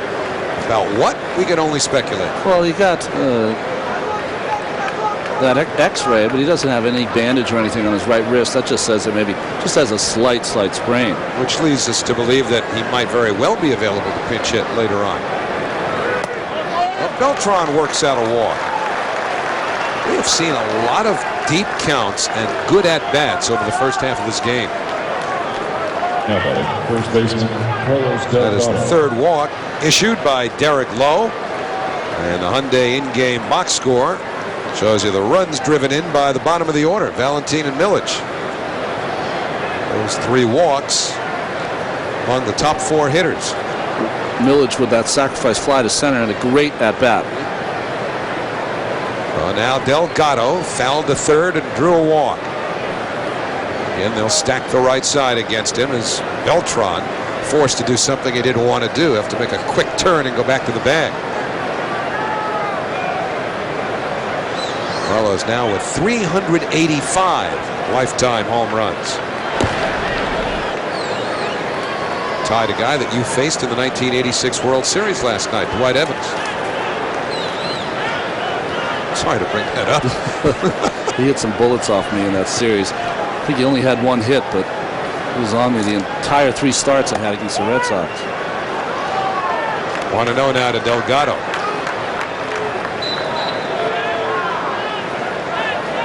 Next up for Carlos. Next up for the Mets, it's David Wright. Next up on that home run list for Delgado, Johnny Bench. 4 away from Bench. 2-0. Who knows? Delgado might have challenged Bench and then Mike Piazza for the all-time home run record for catchers had he stayed behind the plate. But he said he does not own a catcher's glove anymore. He does not want to catch anymore. Mets, of course, had that long game where they're afraid that if backup catcher got hurt, someone might have to catch. He wanted no part of it. Now it's 3-0 to Delgado. And another deep count. Well, you see what they do on that right side. Now they won't play the second baseman, Martinez, back on the grass. They want to give themselves a chance at a double play here. Delgado has been hitting that ground ball into the shift consistently. And he takes the strike on 3-0. Some of these alignments Delgado has seen that feature that second baseman up to 25 or 30 feet deep onto the grass. With Lowe's sinker, the Dodgers want to give themselves a chance at a double play.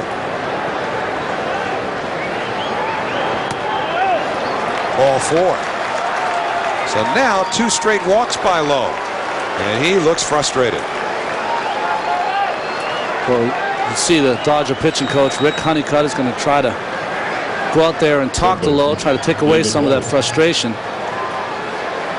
Ronnie, when you get to a point in the game, and you wonder if it's here for Lowe, and maybe Pedro is at a certain crossroads too, and there's a pitch that you're just not commanding, do you say, all right, I'm going to take inventory and just junk the pitch altogether? Or do you go to it sparingly, or do you fight through it and just try and gain command? Well, I think that you use it sparingly if you are behind in the count. Back to you. It's miraculous sometimes. And the next thing you know, the rest of the game you finish out with an outstanding curveball, or your cutter's working well. So you got to fight through it. And over the course of the 125 pitches you're going to throw, or 110, I don't know, whatever the pitch counts are, good pitchers will find it at some point and limit the damage while they're struggling. Well, Lowe has walked 2 in a row, so the Mets are threatening, and here's Wright. It's outside. 1 ball, no strikes. A single for Wright and a run scored. Then he reached on an error. You've got Beltran and Delgado aboard now. And Lowe just trying to fight through the difficulties. Each team with only 4 hits. And some Mets fans making noise, and Dodger fans trying to drown them out.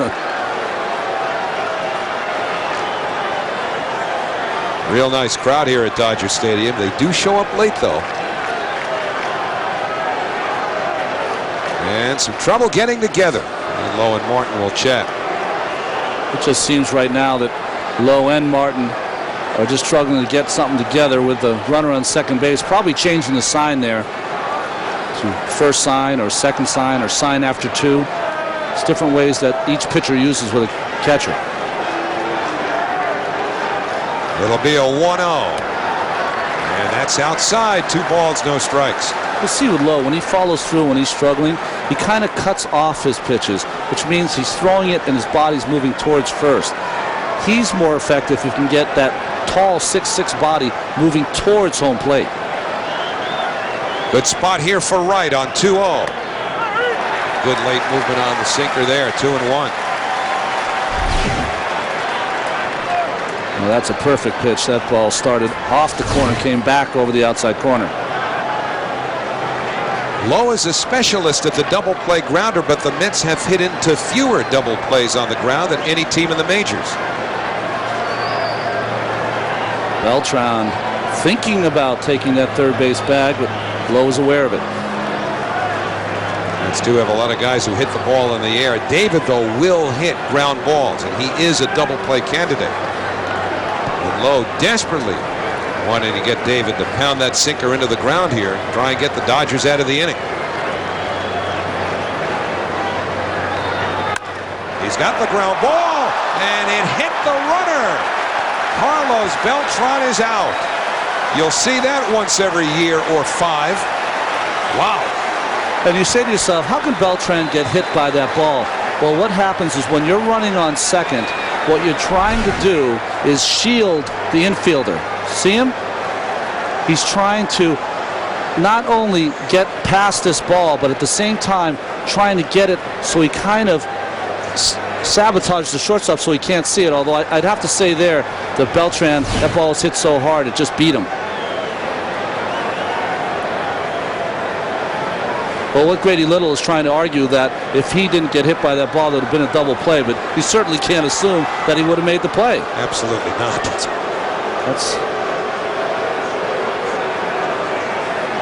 a very strange thing to argue for a veteran manager like Little. It's rule book stuff. The runner's out. Yeah. It's a dead ball. Maybe not on that play because Beltran, as he gets another nick. But a lot of times a runner on second base will try to shield the shortstop on a ground ball like that, knowing that it's going to be a double play ball. Try to shield him that maybe that will upset his timing and not be able to make the play. But Wright gets credit for a base hit, but Beltran out. Assume they give the put out to the shortstop. So 2 away, and now Chavez. That's on the inside corner. Well, this ball is hit very hard by David Wright up the middle. And see this ball skip off the grass. Very interesting, because Carlos Beltran is so fast, you think he'd be able to get out of that way. So I think he was just trying to shield the shortstop. But break for the Mets, maybe. Andy Chavez up here, replacing Cliff Floyd. Maybe he gets a big hit. Well, considering this is against the Dodgers, does that bring back a painful memory to you? It does. I'm thinking Reggie Jackson. I'm thinking World Series. I'm thinking against you guys. Chavez to short. And for Carl, and Garcia Parra just does hold the bag. Boy, a lot happened on what looked like a routine ground ball to short. Ronnie, roll this around in your memory bank, and we'll revisit when we come back. All even after 5. The Phils on top of the D-backs, 6-1 in the 7th. Back to Howie and Ron in L.A. Guys? All right, Matt, thanks. So Pedro Martinez, 82 pitches through 4 innings. A very high pitch count for Pedro. And he starts the 5th for Cal. Fouls it off. Top of the Dodger order. Well, have you had time to think about an unfortunate turn of events in Game 5 of the '88 LCS at Shea against the Dodgers? I do know now, but my first thought is to see for Carl try to drag this bunt. Easy play for Pedro Martinez. 1 out here in the 5th. My first thought when you said about the Dodgers, I was thinking of Reggie Jackson in the World Series where they had the double play and he stayed at first base and kind of stuck his tushy out and it hit him and it stopped the double play and the Soder out there ranting and raving going crazy. But you're talking about the Greg Jeffries play. Yeah, Game 5, you guys were down 6-0. I think it cut it in half to 6-3, had a rally going, and I forget now who hit the ball, but somebody line one. Greg Jeffries was a runner at second, and he got nailed just as Beltran did there. Just stopped the inning completely, came to a halt. It was a strange series, to tell you the truth. I mean, Met fans know all the particulars that happened, the big particulars, but I started the 3rd game against Hershiser. Often drills one right at Millage. He may have had trouble with the lights there. Those line drives are tough. Oh, boy. That's not from the sun either. Right into the lights he had to find that ball. Well, as long as we've been on the trivia kick here, cue the duck and the Aflac trivia question. The only pitcher who's won more times after leaving the Dodgers? Think about that, because Pedro is closing in on 200 of those. Dodgers historically have not made a whole lot of mistakes over the years with pitchers. They used to always do an interesting thing here that some teams have copied. They would bring up starters. As we look at the play from Millage again. Right there, he just completely lost it, just left his glove where he thought the ball was going to be, and fortunately it went in the glove. But the Dodgers did something that they used to do in the 50s, 60s, and 70s. They don't do it as much later. But if you were a starting pitcher in the minor leagues, you wouldn't come up here and start. You would come up and you'd be put in the bullpen, and you'd be put in the bullpen for a year, learn how to pitch, and then you'd have a chance maybe the year or the next year to start. Now, the way the game has evolved, now you're a closer in high school and you're a closer in college and you're a closer at the lowest levels of the minor leagues. Listen, in the 40s, 50s, and 60s, if you were put in the bullpen, that was a slap in the face. Garcia Parra down on strikes. He'd gone over 100 plate appearances without a strikeout till last night, and Pedro has his first 1-2-3 inning. Missing games? You can watch Mets games live online whenever you're away from New York, exclusively from MLB.tv. Mets.com has more live games than anyone else. Mets.com, where baseball is always on. Derek Lowe and Jose Valentin are waiting for someone to decide if a pitch is going to be a ball or a strike. Played up Greg Gibson. Actually over by the Dodger dugout for some glove repairs, it seemed. So it's time for the best of Barbados vacation getaway. If the Mets hit a home run here in this 6th inning, one grand prize winner will get an all-expense-paid trip to the Almond Beach Village Resort in Barbados. To enter or to see if you are a contestant, visit sny.tv/Barbados today. I guess that must have been the mask, though, of Greg Gibson. Yeah, the mask. Barbados. Sound good? Billy Webb can do some body surfing there. No, I honestly did some body surfing at Crane Beach in Barbados. Ended up hitting my head. Must have had a concussion or something. got in the car. My place was on the other side of the island. I'm driving through the sugarcane fields.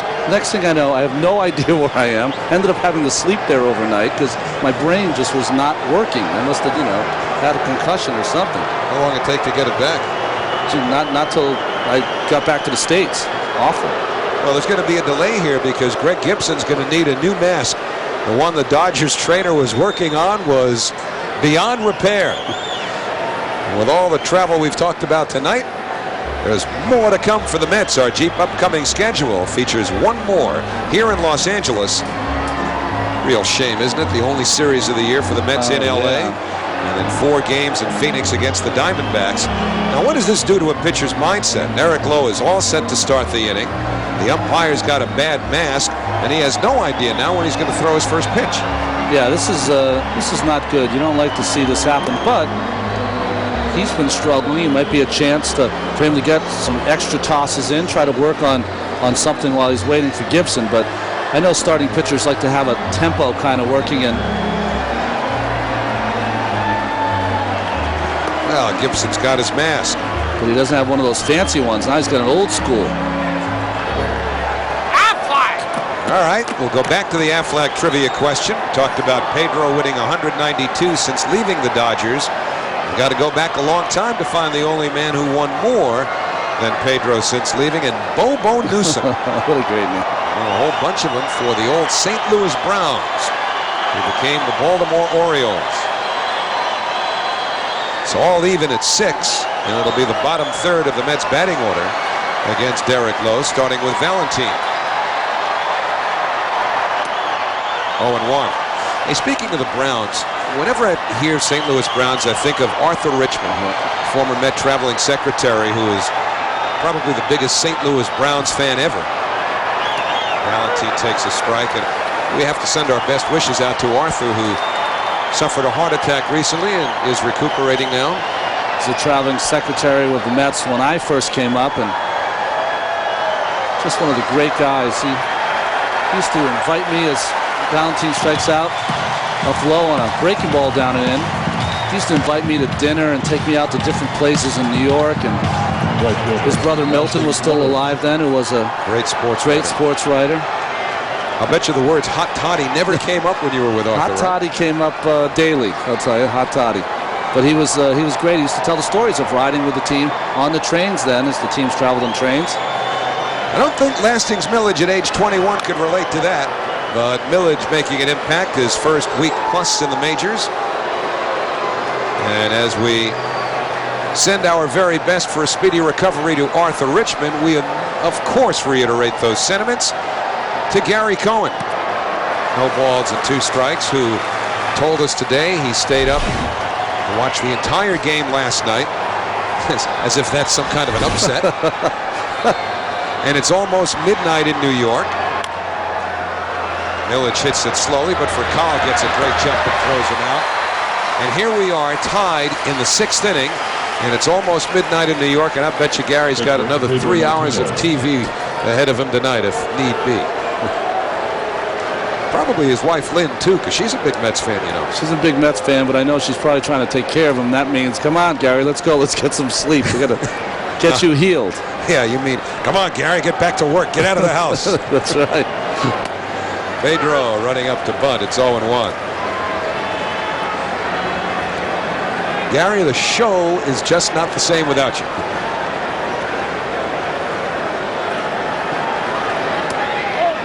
Low and away to Martinez, 1-1. Derek Lowe up over 100 pitches now. He had thrown 98 through the first 5. 2-1. The show's not the same without Gary, but I'll tell you, Howie, you've been the Lastings Millage. You've kind of done the job, taking over for Gary. Well, I appreciate it. 2-2. Utility guy does what he's supposed to do. Anything to help the ball club. That's right. So the count even to Pedro, and that means picking up on the radio side as Ed Coleman is doing so well, working with Tom McCarthy. Now Furcal's going to air it out a little bit. And that takes care of the Mets in the 6th inning. Second 1-2-3 inning for Lowe. We remain tied. And J.D. Drew coming up to bat for the Dodgers as we head to the top of the 6th inning, all tied here at Chavez Ravine. One of the great things about Dodger Stadium, we've talked about it, and our friends from the borough of Brooklyn can certainly appreciate this. They have not forgotten about their heritage, and that is the Brooklyn Dodgers. All around this stadium, you can see all kinds of memorabilia going back to the days when the Dodgers were winning their 12 pennants in the 1955 World Series. So even though Walter O'Malley packed up and moved out here to L.A. in 1957, they haven't forgotten about Brooklyn. And it's 45 years of Dodger Stadium, and it was 45 years of Ebbets Field beforehand. And they love the Brooklyn Dodgers so much here in L.A. They still sell jerseys and hats at all the souvenir stands. You can pick up some Brooklyn stuff. Well, you know what? They keep that tradition theme alive, even with their Los Angeles Dodger roots.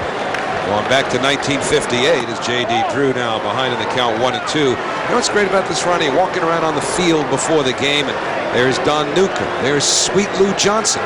I'm in the press room last night, and there's Maury Wills.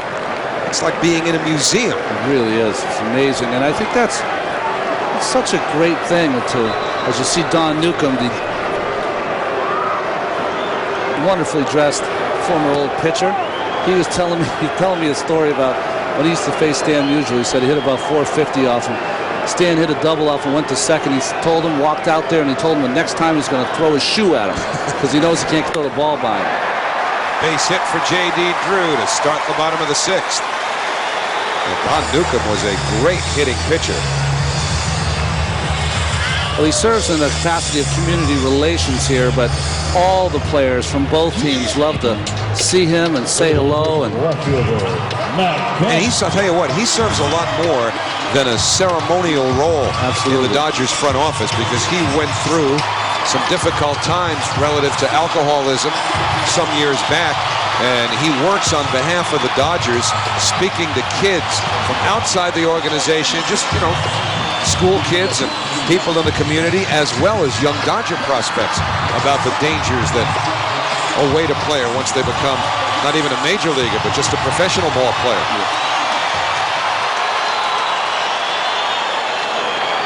So now Matt Kemp with the go-ahead run at first, nobody out.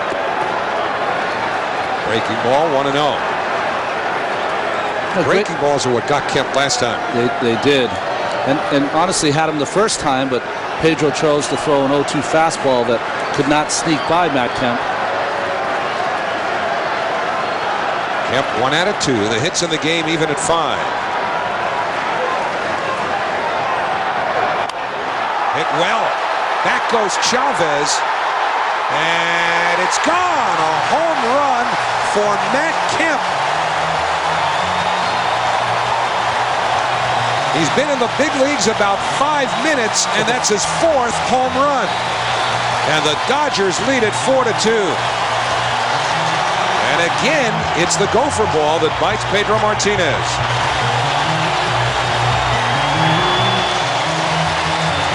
Well, Howie, you're right. That's his 11th home run he's given up. That's the only stat you can really find that Pedro has struggled with so far this season.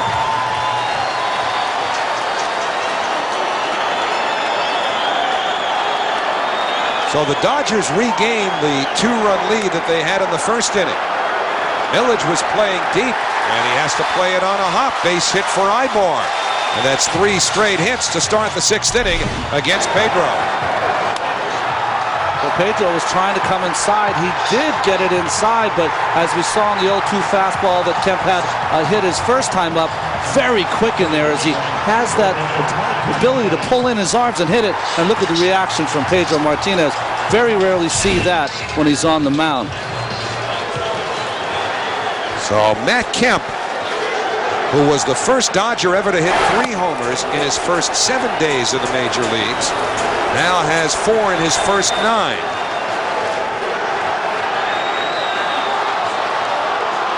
Time was called by the catcher, Paul LaDuca, and the runner, Ibar, will have to go back to first.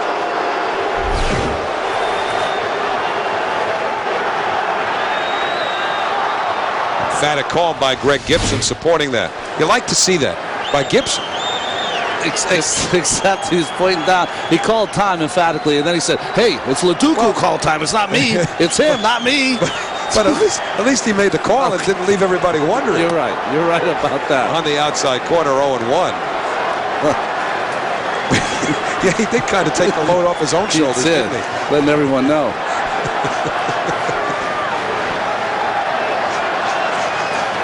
Sometimes you'll see umpires not do anything, and then players have to figure out for themselves what went on. 1-1. Interesting as you saw Ramon Martinez square around to bunt. Grady Little probably saying to himself, against Pedro, maybe play a little small ball here, try to get one more run. Bell and Oliver. Bell, the right-hander. Rick Peterson doesn't ordinarily think about the bullpen with Pedro in the 6th inning. Been uphill all night for Martinez. There's one hit downhill. And a bad play at second. Valentin made some contact with Ibar, but the play will go through. A double play ball muff. And now the Dodgers have a big inning underway. Well, just the one hopper to David Wright. Room service, it should be. But you can see maybe what happens for Valentin is that when you're covering right there, you want to start to get that ball to first base. And I think that's just, I think Jose Valentin would say, that was just a clank right there. Might have taken his eye off the ball to try to make that double play, throw to first base. So it's an error on Valentin. Clearly that was a ball that he should have handled. Fielder's choice error 4. And now runners at first and third, and still nobody out with 2 runs in.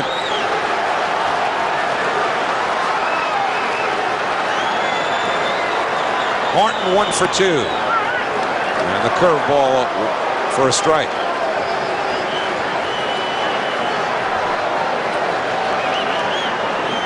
So coming out on deck now is Andre Ethier, which indicates that Derek Lowe's work will be done.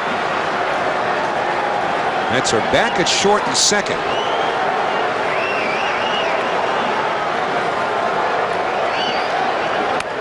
And a looper that's going to fall. Base hit. In to score is Ibar. To third, Martinez. Village's throw comes into Woodward, and it's 5-2 LA. Second hit for Martinez, 17th run batted in. And the error really proves costly. Well, good pitch by Martinez in on the hands of Martin. He just, you can't say that he's going the other way there. That's just a kind of a half swing, punches it out there to right field as he was fooled by the pitch.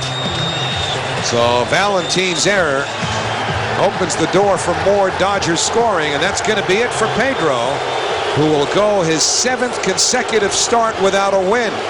Heath Bell will inherit runners at first and third, no one out, 3 runs in, as the fans serenade the former Dodger, Pedro Martinez, who leaves with the Mets trailing 5-2.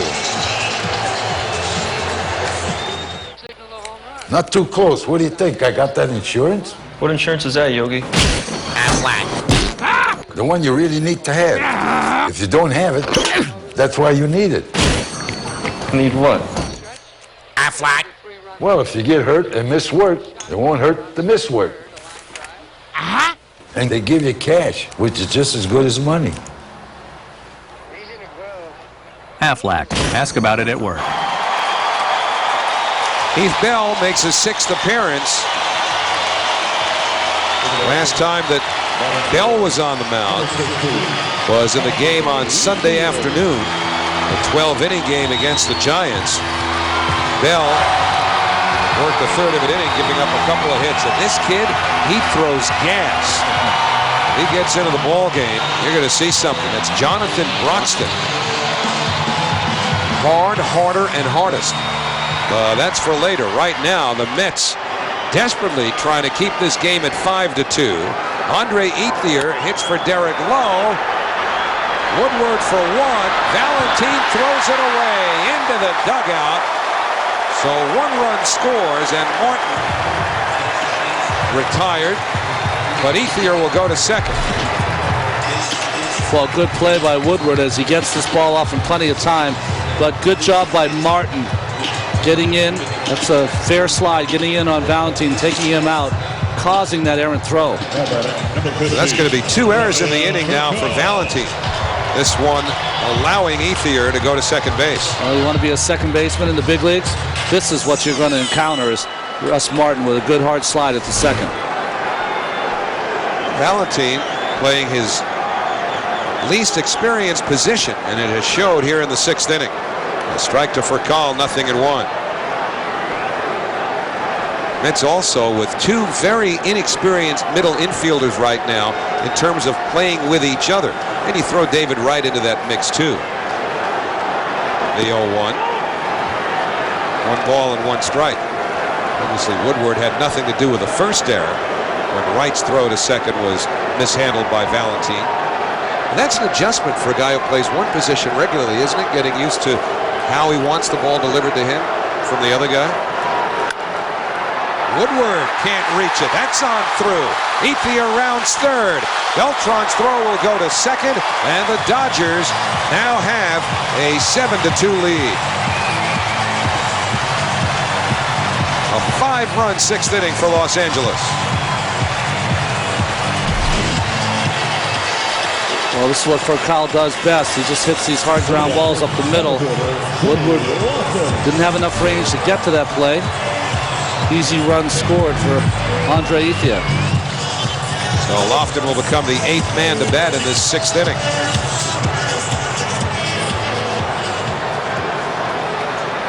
Mets, who have been a good defensive team most of this year, making 2 errors here in the 6th inning, both by Jose Valentine. Still only 1 out. The tough hitters for Bell now, Lofton and then Nomar Garciaparra. Unless there's a double play, the Dodgers will bat around in the 6th inning. Wright creeping onto the grass at third. The runner goes. Pitch taken for a strike. No throw from Loduca. Stolen base for Call. Well, Bell takes a long time to deliver this ball to the plate. You can see Loduca almost lost that ball behind his head. 13th of the year for Call. These are the 2 best base stealing teams in the league. Fastball for a strike, 0-2. In fact, the Mets lead the majors in stolen bases, and the Dodgers are second to the Mets in the National League. Over in Anaheim, the Angels are the American League leaders. Now the 0-2 ripped into right field. Furcal hits third. He'll be held there by Coach Rich Donnelly. And the Dodgers, with runners at the corners now, 1 man out. That is the 6th hit in the inning for L.A. Well, this was a hanging breaking ball right down the middle. Number 5, The ball's always going to be hit hard. Good job by Millage, though, charging this very quickly to stop the runner, Kenny Lofton. Excuse me, not Kenny Lofton. Stop the runner, Rafael Furcal at third base. The Dodgers had really struggled up until the 4th inning, including the 4th inning in this series over the first 2 games with men in scoring position. And now they have started to make up for it here in the 6th inning, with help, of course, from 2 Met errors. Nomar had a 2-run homer. Infield will move up now as Bell misses inside and low, 1-0.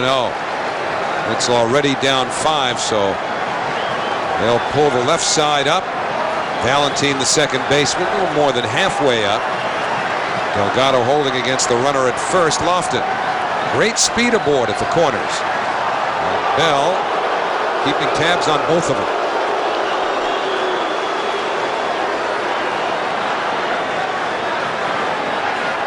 It's almost a 500 average with men in scoring position.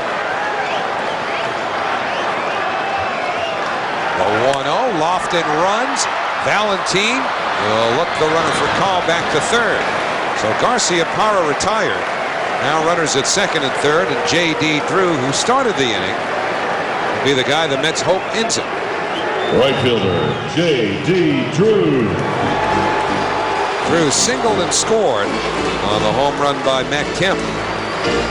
Dodgers now 7 runs, 10 hits. Now they got to walk Drew and go after Kemp.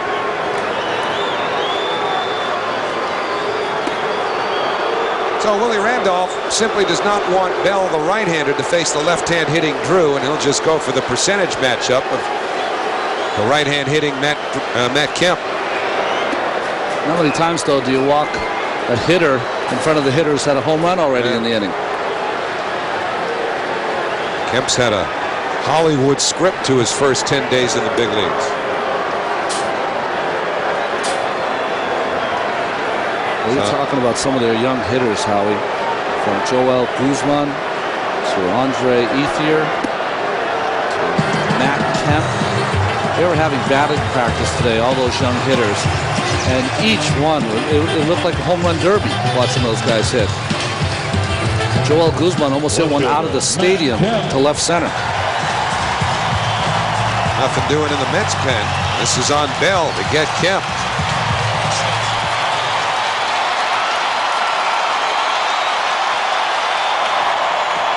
Nothing and one to Kemp. Remember a few years ago, Fernando Tatis had 2 grand slams in an inning against the Dodgers. That's right. He was playing for the Cardinals against the same pitcher. How do you stay in the game that long? Exactly. Chan-Ho Park, right? Yeah. 0-2 now. The wicked slider by Heath Bell. Well, we can see that Kemp has problems with the breaking ball. His hits have been on 2 fastballs from Martinez. So put that in your head for the game tomorrow. Bad slider. And down the line to score is Furcal. It's 8-2. Bell buried it, and the Dodgers tack on another one.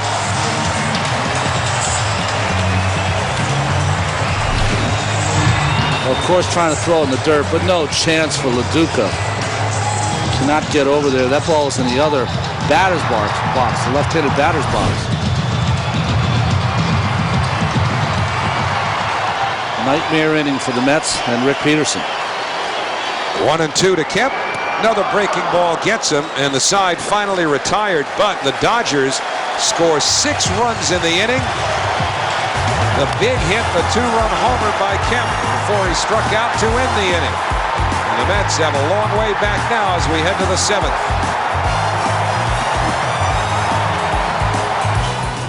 Over the wall to take the home run away from Manny Ramirez. Yankees win it 2-1 in Atlanta. Nationals and Braves, and Andrew Jones, his 15th home run of the year. The Braves beat the Nats 5-3. Back to Howie and Ron in Los Angeles. All right, Matt, that's Andre Ethier, who is in left field, staying in the ballgame after pinch hitting for Derek Lowe. Actually, now they're saying that Kemp is going to right field, so the guy who comes out of the game is J.D. Drew. And Broxton, the hard-throwing right-hander from Georgia, will bat on the 4th spot in the batting order. That's where Drew is hitting.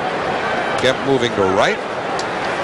So the Dodgers left to right now, Ethier, Lofton, and there is Matt Kemp in right field.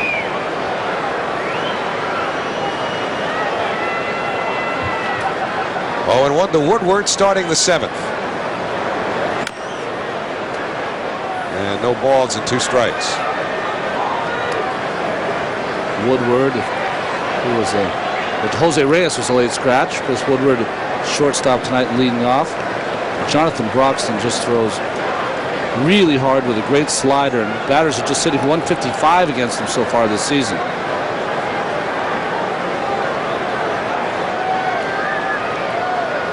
It'll be an 0-2. And he misses low outside.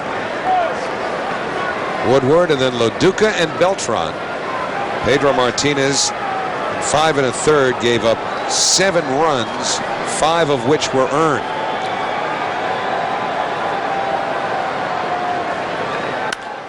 Fastball coming on Lofton, can't hold on.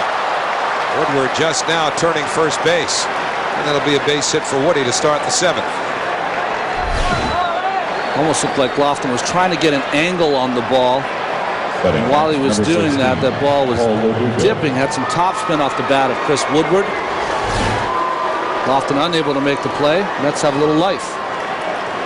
So now LaDuca, infield hit, grounded to short, and ripped one back to the mound. Mets trailing 8-2. They've been out hit 10-6.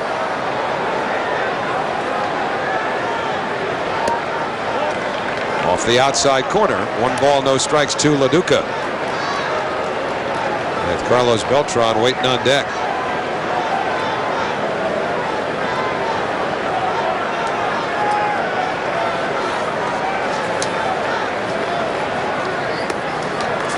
.96-mile-an-hour fastball. It's 2-0.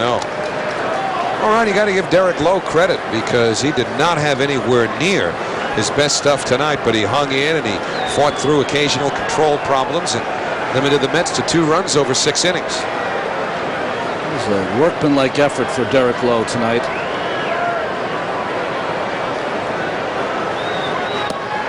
Duca taking low. It's 3-0.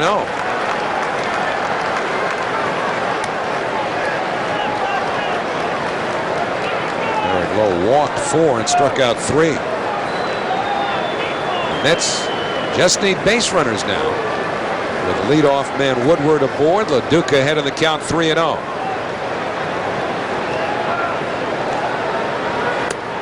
Strike 1.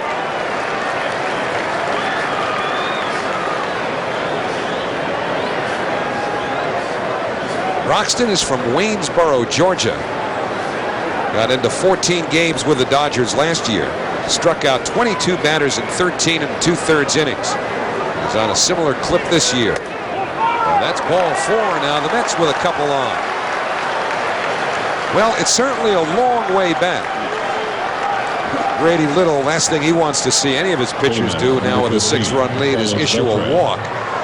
Duke is still with all kinds of support here from his Dodger days. And now the Mets are going to look to find a way to pick up Pedro Martinez, because Pedro has, until tonight, certainly pitched well enough to have won virtually every one of those last 6 starts where he came up empty.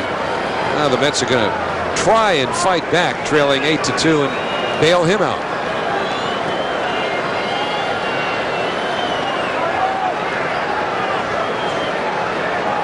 Beltran made the defensive play in this game, but he's 0 for 2 at the plate with a walk. And also was hit by a fair batted ball, which forced him back to the dugout. He was out on that play in the 5th inning. That's wasting an opportunity to score and break what was then a 2-2 tie.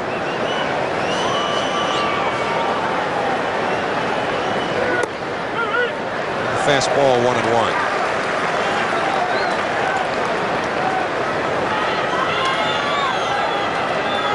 Carlos Delgado waiting on deck.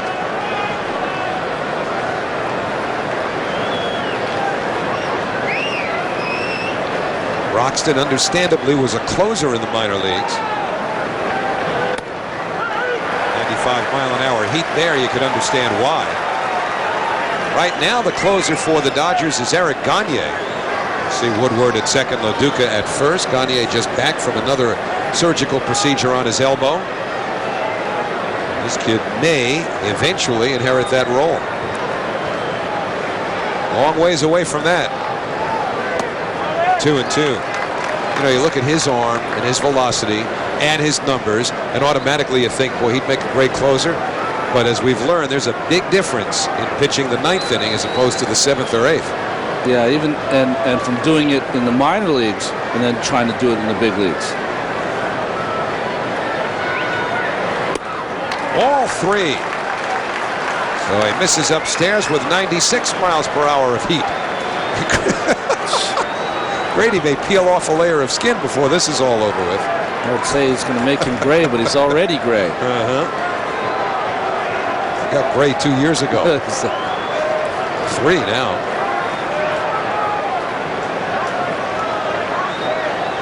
So it'll be a payoff pitch to Beltran. Runners won't be going anywhere down 6 runs, you wouldn't think. They're not. And a foul ball. And by the way, isn't it quite the illustration of the difference between the media in New York and the media here in Los Angeles, that with Pedro Martinez pitching and Grady Little, his former manager, who removed him under controversial circumstances in the playoffs against the Yankees in 03 in the other dugout, you didn't read a word about it in the newspapers out here or hear any kind of buzz about it. There's not one thing about it. That's the first thing I was looking for when I opened the papers today, was to see how big an issue that would be.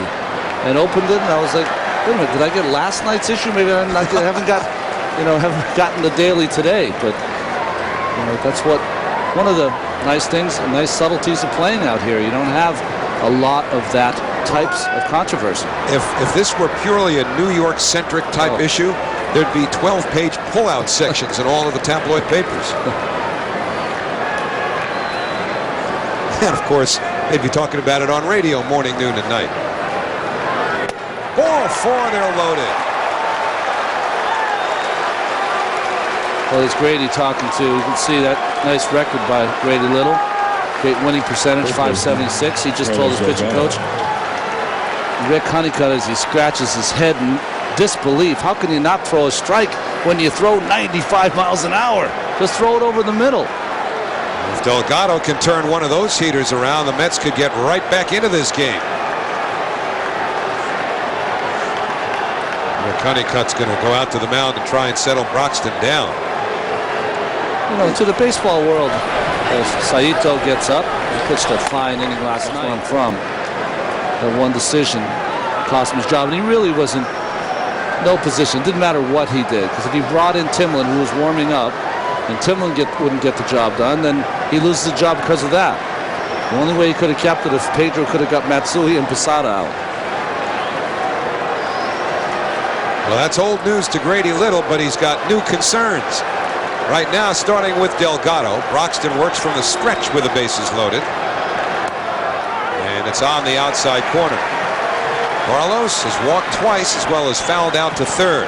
So nobody out. The Mets are down 8-2, and they're trying to make their way back into this one against this kid, Jonathan Broxton. Broxton will turn 22 years of age 10 days from now.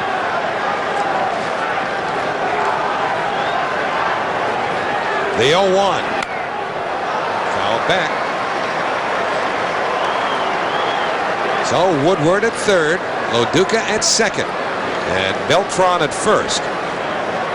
Beltran the only speed of note, and that's potentially compromised by that apparent back discomfort that he's had since he made a terrific diving catch falling on his belly in the third inning. David Wright waiting his turn.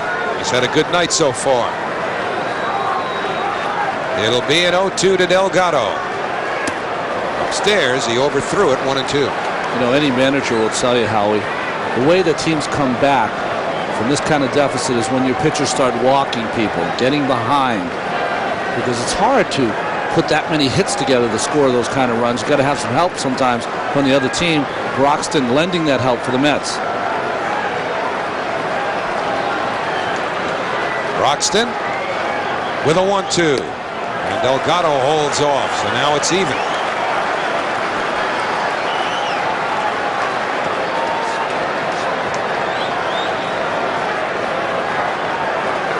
Grady Little looking out to the bullpen. He's not going to wait much longer, depending on what happens with Delgado.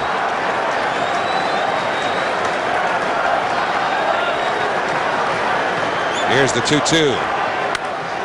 And it's hit foul, maybe a play. And does Ethier get it? That's what Ibar wants to find out. Nope. And they're just dragging Ethier back, that's all. Good try, though. Yeah, good hustle by Ethier. As you can see, he checks the wall. It's padded there, so decides to take a leap and maybe try to make a play, but fan is in the way. No chance for him to make that play.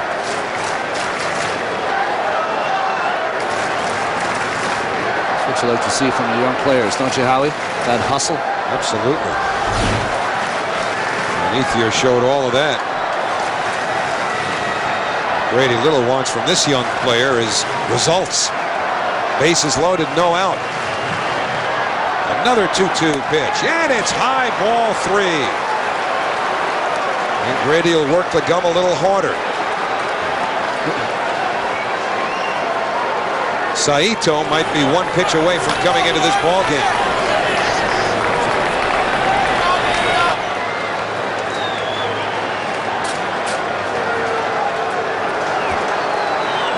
Delgado ready. The payoff pitch. Pulled into right field. In comes Woodward. LaDuca held at third. RBI single for Delgado. It is 8-3. And the bases still loaded with nobody out. And the way these Mets have battled through the first third of this season, Grady Little is going to waste no further time. So Broxton faces 4 batters, fails to retire any. Stick around. The Mets may be pulling off another one of those Hollywood moves. Loaded. So, tough spot for Takashi Saito as the Mets have him loaded for David Wright. Well, Saito was very impressive last night with a perfect inning. Good fastball, more of a control pitcher though. Got a slurve, a fastball, a little bit of a changeup, but really has good control, or did have good control last night on his fastball, and has it all year long as he's one of the best rookies to come out of the bullpen in the National League. Mets need a long ball to get right back into it. Way outside, 1-0. David, 2 singles, reached on an error. Last night, Saito got Reyes, LaDuca, and Beltran in the 9th inning, the only batters he faced. Now the 1-0. David fouls the heater back.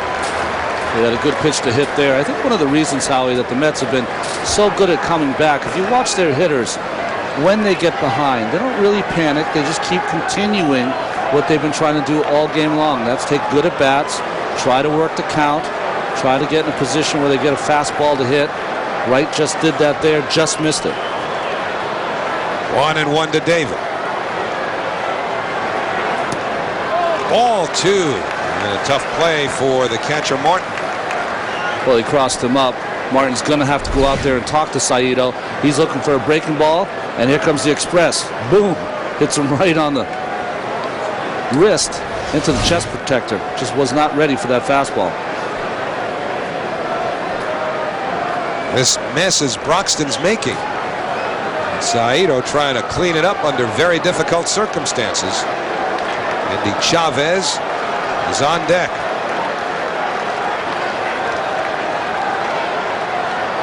Two and one to Wright. Ball 3. And things are getting very sticky for the Dodgers and Grady Little. Well, Broxton and Saito, young pitchers. It's a little different when you're pitching. You saw Andy Chavez, who took over for Cliff Floyd on the on-deck circle. It's a little different when you're pitching a scoreless 7th inning when you're behind. When you come in this kind of situation, it's a lot of pressure. In the air, down the line, slicing towards the corner and into the seats. So a full count. Kemp gave it a look. David 1 for 3 with the bases loaded this year, and that's LaDuca at third, Beltran at second, and Delgado at first.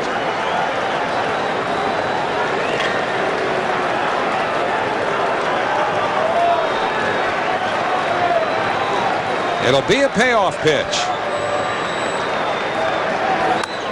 And Wright fights him off, as he so often does. It's highly usual, if you will, to see David get into a 3-2 count. It really is. And what's great about David Wright, he has the discipline to the pitches that are tough for him to hit. He kind of fouls off until he can get his pitch. Saito now behind him count has thrown 2 consecutive fastballs. Let's see if he makes it 3.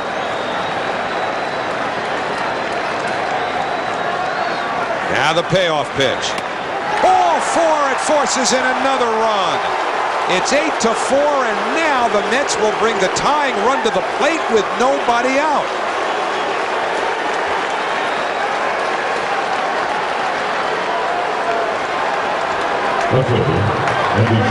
Well, Wright gets his 39th run batted in. And with all the respect afforded Andy Chavez, the Mets really miss Cliff Floyd's long ball bat in this slot now. First pitch to Endy. And it's 0-1. Chavez has grounded out twice since taking over for Floyd. He scored the run because he ran for Cliff. So it's 0-1. Fastball, 0-2. Well, good movement on his pitch from Saito. Watch this ball just dart to that outside corner. Chavez pulling off of that pitch a little bit. Well, Valentin, the on-deck hitter, has power. And, you know, now the Mets in some business here. Despite trailing by 4, they've got the tying run at the plate. The 0-2 to Indy. To the left side. That's one, but not nearly in time, and another run scores. Beltran crosses the plate. It's 8-5, and that's just the first out here in the 7th inning. They'll give Chavez a run batted in.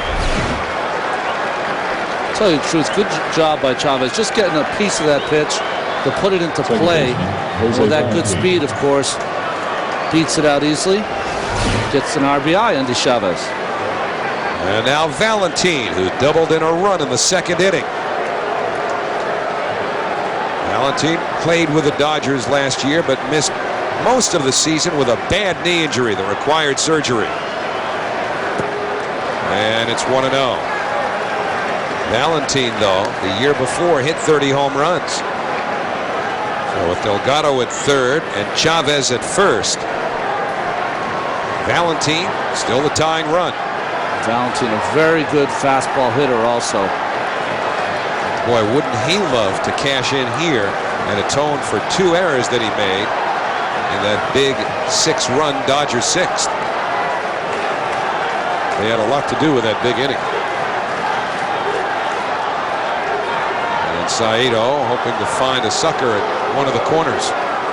Nothing doing. Who is the Met pitcher that was so good at that? Relief pitcher. Jeff Innes did it quite a bit. Jeff Innes, but he used to wear the shark collar. He used to have the shark teeth on his collar. Oh, Turk. Yes, Turk Wendell. Line foul. 1 ball, 1 strike. Turk was different. He'd come in and throw that slider, though, couldn't he? Yeah, that 1 run the Mets made to the playoffs, I think it was 98, when they fell just a little short. Wendell took the ball day after day after day. And now the Mets trailing by 3. 1-1 to Valentin. Line foul. Now the fastball, and it's 1-2. Lastings Millage has already provided some drama in his first week and a half in the big leagues, waiting on deck.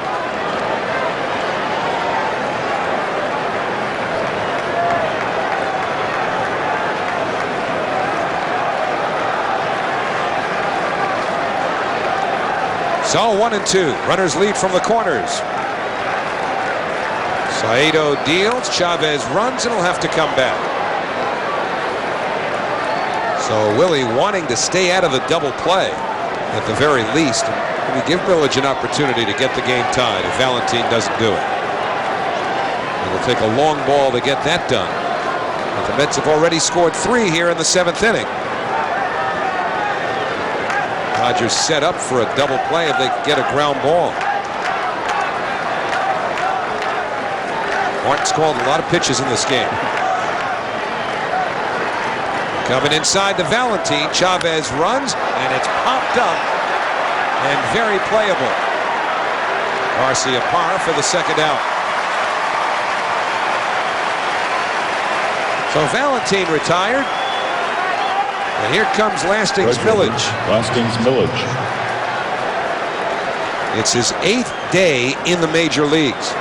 1 week ago today, he came up. And he's made his presence known in a variety of ways so far, including in this game when he drove in a run with a terrific at-bat on a 2nd inning sacrifice fly. And Julio Franco will pinch hit for Bell if Millage can keep this inning going. 3 runs are in. Gatto at 3rd and Chavez at 1st. Saito peeking at both of them before stepping off. Takashi Saito once again looking at both corners. Well, you like to have the opposing pitcher really concerned with that base runner. Sometimes it takes away from his ability to throw a proper strike to the plate. See some pitchers make mistakes now.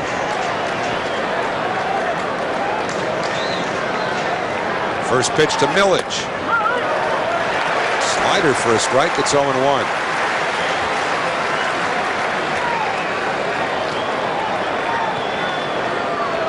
Straight up against Lastings.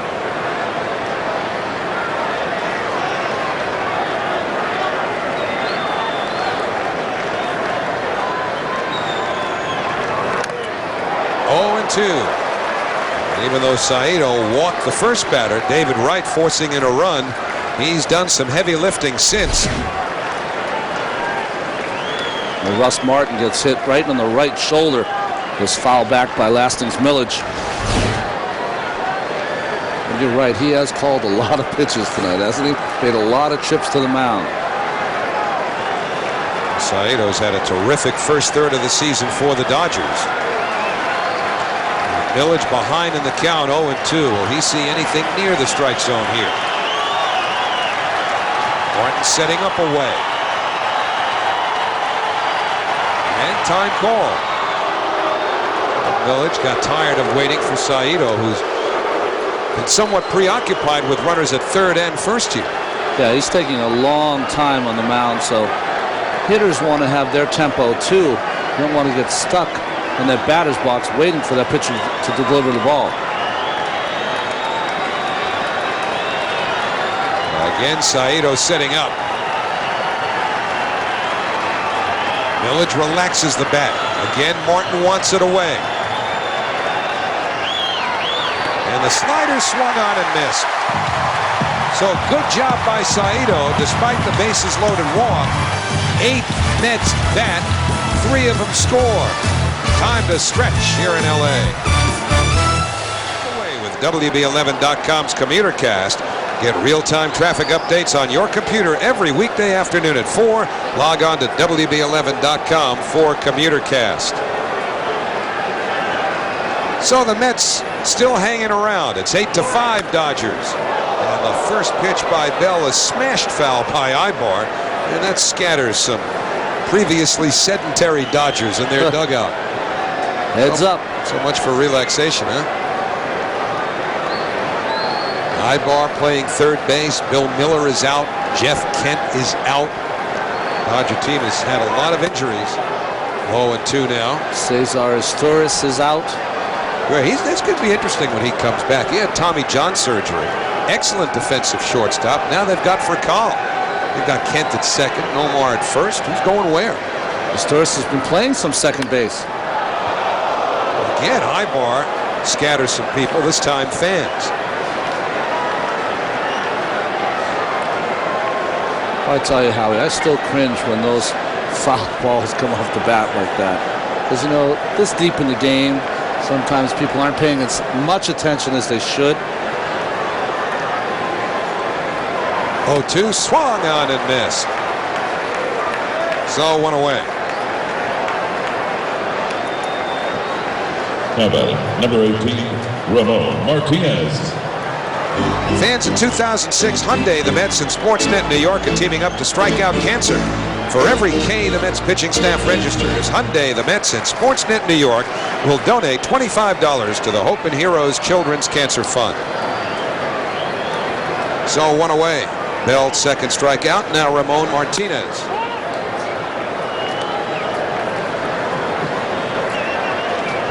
Want to know to Ramon.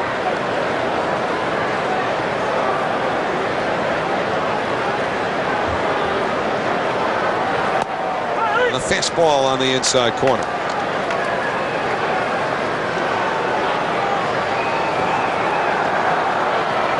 You got the best seats in the house. You can look at the game from a variety of angles. And they can have any seats they want. The guy in the white shirt is the owner of the ball club, Frank McCourt. And a base hit from Martinez.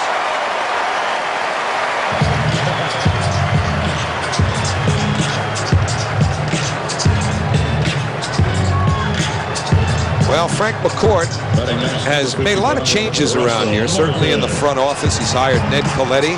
a one-time PR man to be the new general manager. He changed all the seat colors back to the original look of Dodger Stadium, as we told you last night. And he really is bent on tradition.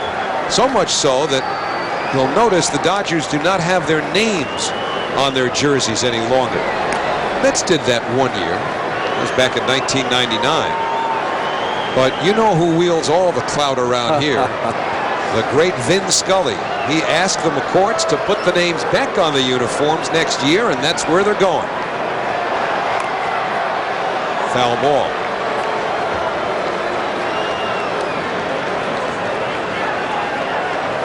It's good to be the king. Yeah. We talked about Vin at length last night. No one has ever done it better, and it's hard to imagine anyone ever doing it better. How'd you like to be the guy to replace him? Up the middle. Woodward, they get one, and they get two. Outstanding double play on the broken bat liner up the middle. Initiated by Woodward, so it's on to the 8th inning, and the Mets still hanging around. After inheriting a mess in the top of the 7th inning. Mets already had a couple of runs in. The bases were loaded. Nobody out. Actually, one run was in at the time. And Kaz Matsui is going to pinch hit against Saito. But Saito, after walking David Wright to force in a run, got the next 3 hitters, even though one would score on a fielder's choice. You got to give him all kinds of credit. It's interesting that Matsui and Saito spent about a half hour before the game today by the cage just talking. And now here they are facing each other in the 8th inning of this game. Countryman, of course. Saito is older than Kaz. Saito is 36 years of age. Matsui takes the fastball for a strike. It's 0-1. Kaz will turn 31 in October. Matsui played for the Seibu Lions in Japan. 0-2. And Saito played for Yokohama. And Woodward on deck.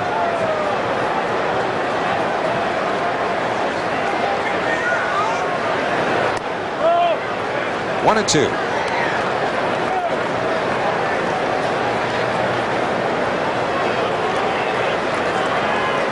Matsui has been in a wicked batting slump now for about a month. And it continues. So Matsui down on strikes. Kaz now 4 for his last 42. Shortstop, Chris Woodward. Second strikeout for Saito. And back to the top of the order now, and Chris Woodward. Woodward made a nice play to initiate a double play, which ended the 7th inning. Lays off the high fastball, 1-0.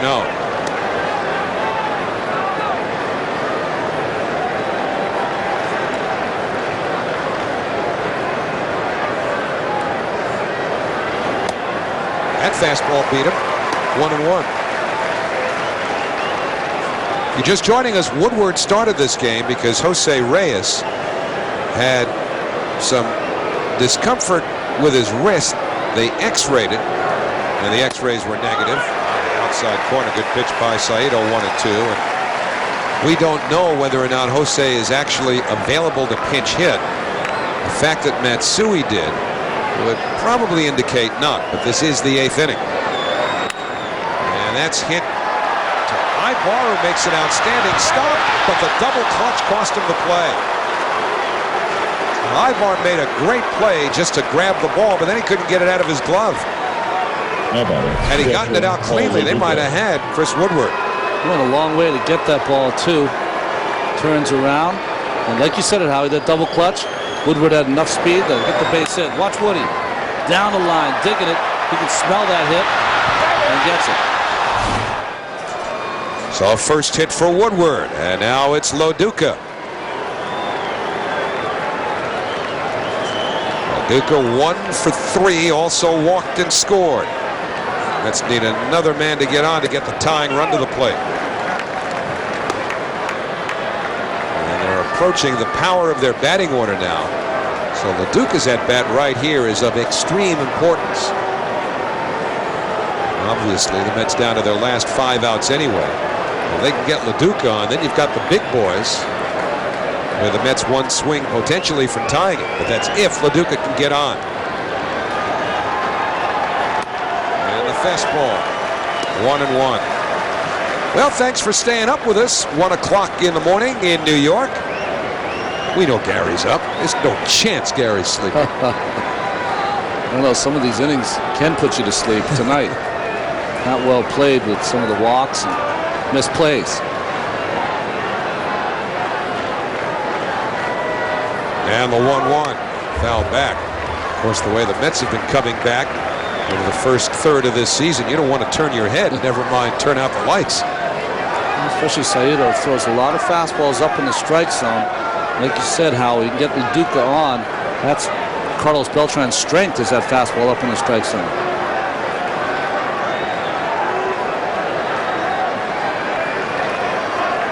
Beltran waiting his turn. LaDuca behind in the count. And the breaking ball, did he hold his swing? He did. Indicated forcefully by Rob Drake. Good breaking ball just off the strike zone, and LaDuca's strong enough to hold that bat back.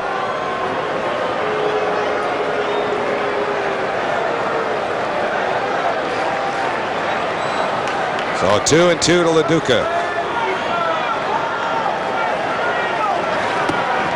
And now the count full.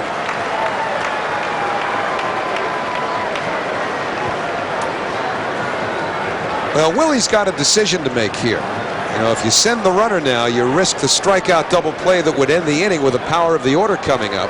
But you do want to stay out of the double play. You have one of the best hitters in the lineup for the Mets. A guy who does not strike out very much. I'd be inclined not to send him. Let's see. Not going. And fouled off.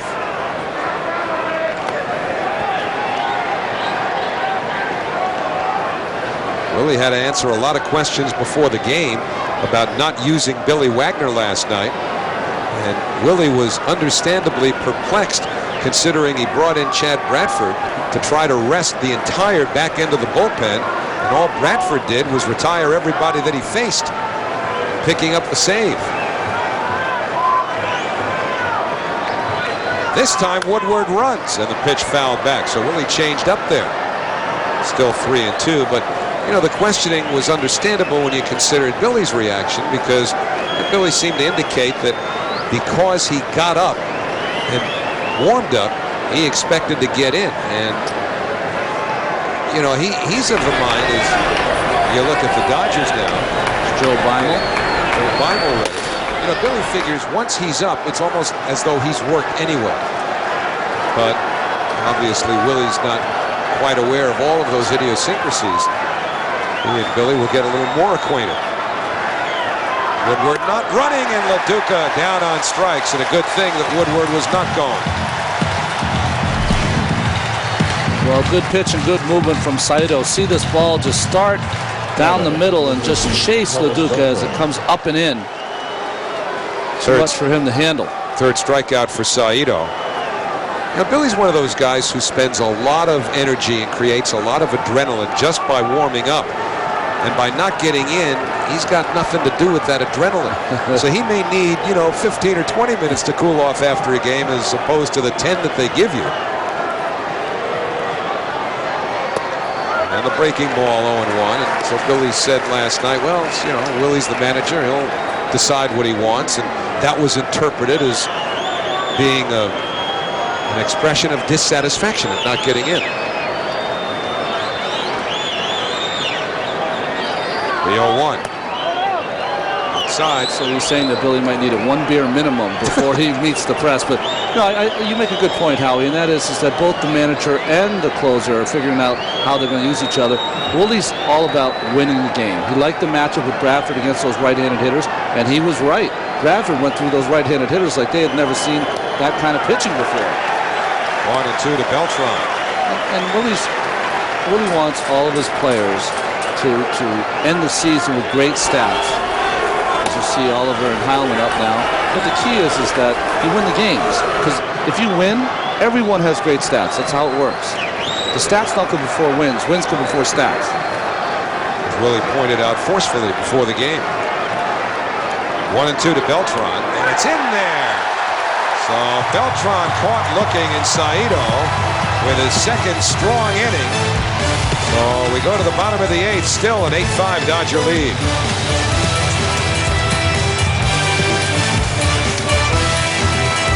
Dodger Stadium.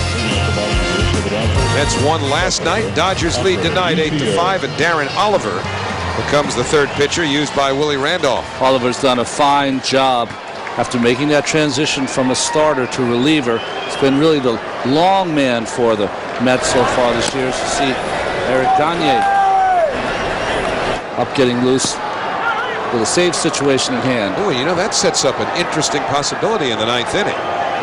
As Andre Ethier takes a strike from Oliver. Could have an all-French-Canadian battery. Curveball by Oliver inside, 1-1. Even though Russell Martin, the catcher, was born in Ontario, he grew up in Quebec. 1-2. Well, he grew up in Quebec, and they went to the same high school as Eric Gagne. I think it's Edouard Montpetit. It's pretty nice.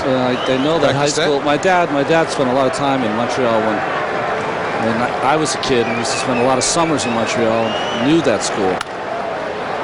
To the hole. Valentine can't reach it. And the Dodgers have the leadoff man on.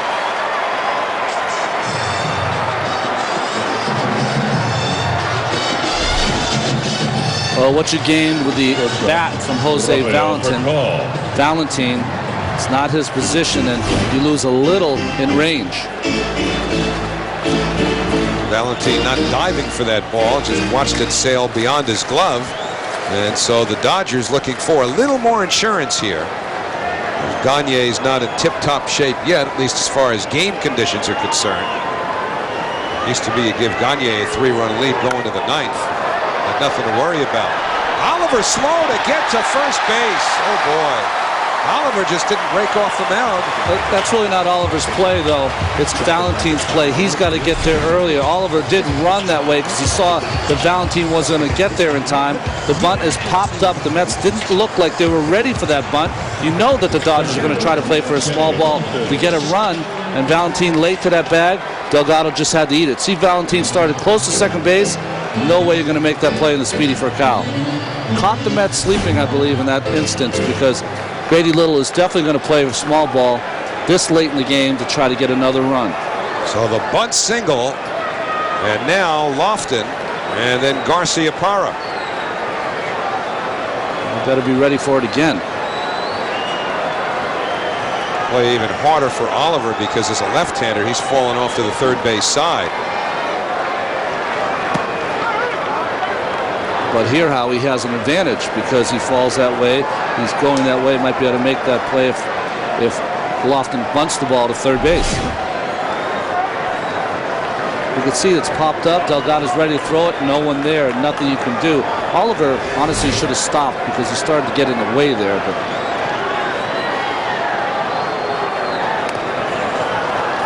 foul ball.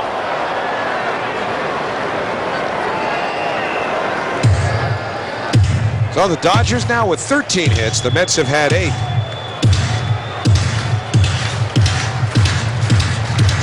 Willie Randolph has seen his team play many crisper games than they have played tonight. For the most part, this has not been a very good defensive effort by the Mets. Save for Beltran's spectacular catch. Woodward, a nice play to start a double play. Gets another chance here. That's one. Valentine the turn, and they get 2. Well executed there. And now there are 2 men out.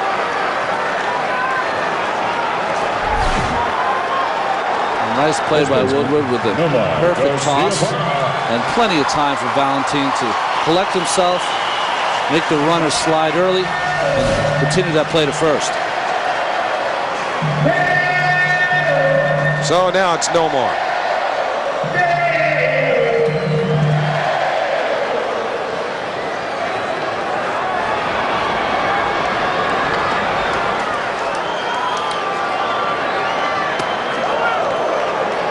And 1-0. We've seen some sick numbers as far as Nomar is concerned tonight. He's making a mockery of the league so far, the way he's playing. Cutter on the inside corner. And the reason there was any doubt is because while he went through those injuries, people thought that, you know, is he going to be able to come back? Is he going to be able to stay healthy? But if he stays healthy, everyone knows what kind of hitter he can be. I mean, this is a guy who hit 372 for an entire season in Boston.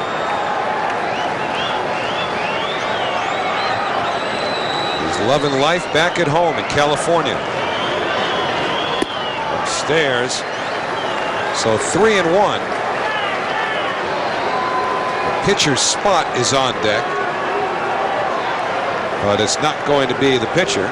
There, Gagne loosening in the bullpen. Ball 4.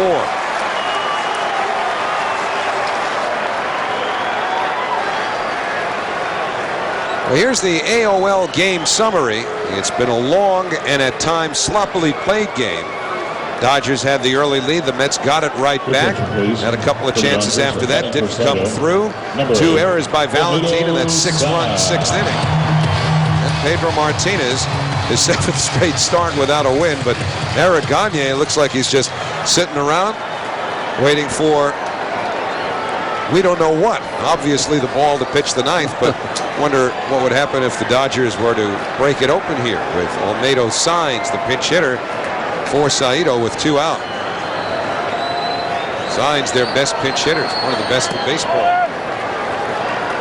And that misses inside, 1-0.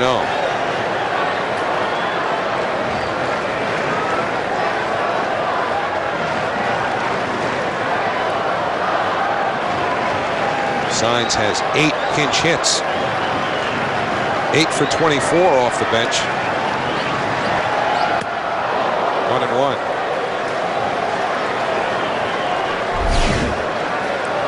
Well, cutter in just ties up Olmedo Signs. Oliver, that's one of the great weapons he has against right-handed hitters, is that cutter in.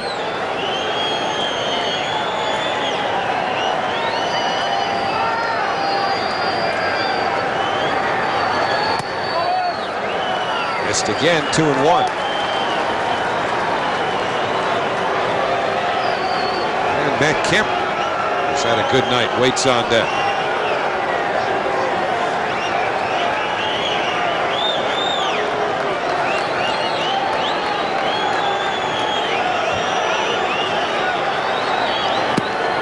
Breaking ball, 3-1. So Ethier's at third and Garciaparra at first. And Darren Oliver allowed a couple of hits, not all his fault. Peterson seeing Oliver as the 3rd pitcher used in this game. And Signs gets under it. That's a full count.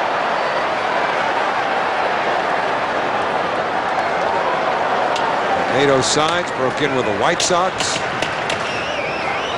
Moved on to the A's. In his 3rd year with the Dodgers.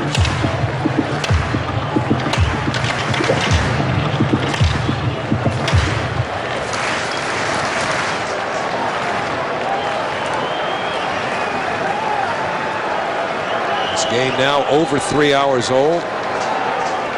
13 runs and 21 hits altogether. Swung on and missed.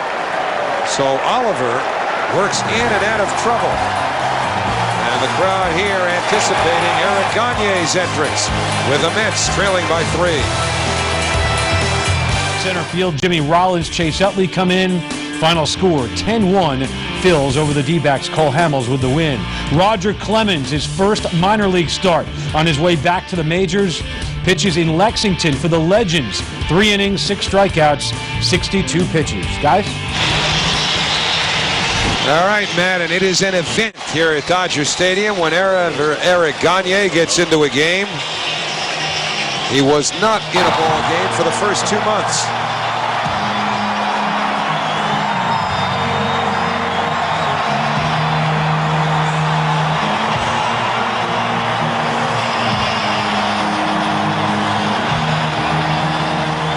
They flash game over on the scoreboard when Gagne comes in. He's trying to make that prophetic with a first pitch curveball to Carlos Delgado to start the 9th inning. It's only Gagne's second appearance. He came back to the Dodgers last week and had a little bit of everything, even hit a batter in that first outing. Elbow surgery last year, 1-1. And then had more issues with it. And only now is getting back into it.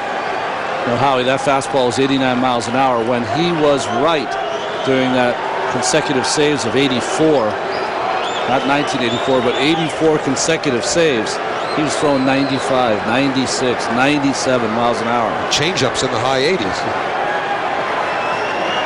So 1-1 to Delgado. It's the fastball, but it's 92. Quite a ways from what it was when he won the Cy Young Award back in 2003. John Smoltz no longer a reliever, but he's still active. But even Rivera cannot post an ERA under 2. There's that change, and it's 2-2. How many times you see a right-handed pitcher throw a changeup that buckles Carlos Delgado? You're not going to see that very much. That's how nasty that pitch is. He's about a good, 5 or 6 miles per hour off with everything now. Because that changeup is in the high 80s when he's at his peak.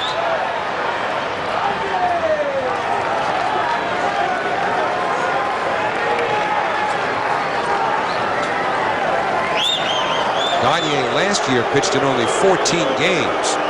So only 8 of those 160 came last year.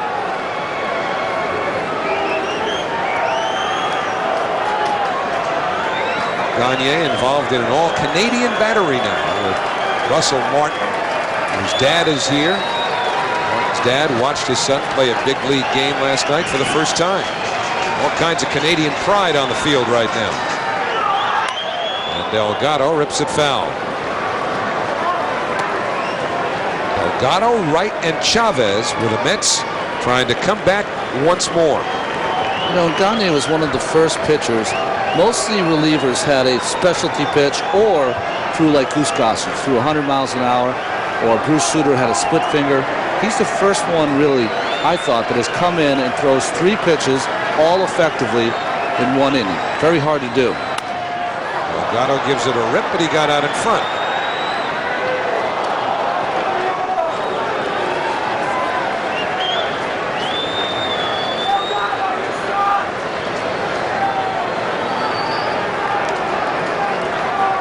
Gagne, it may seem like he's been around for a long time. He's still only 30 years of age.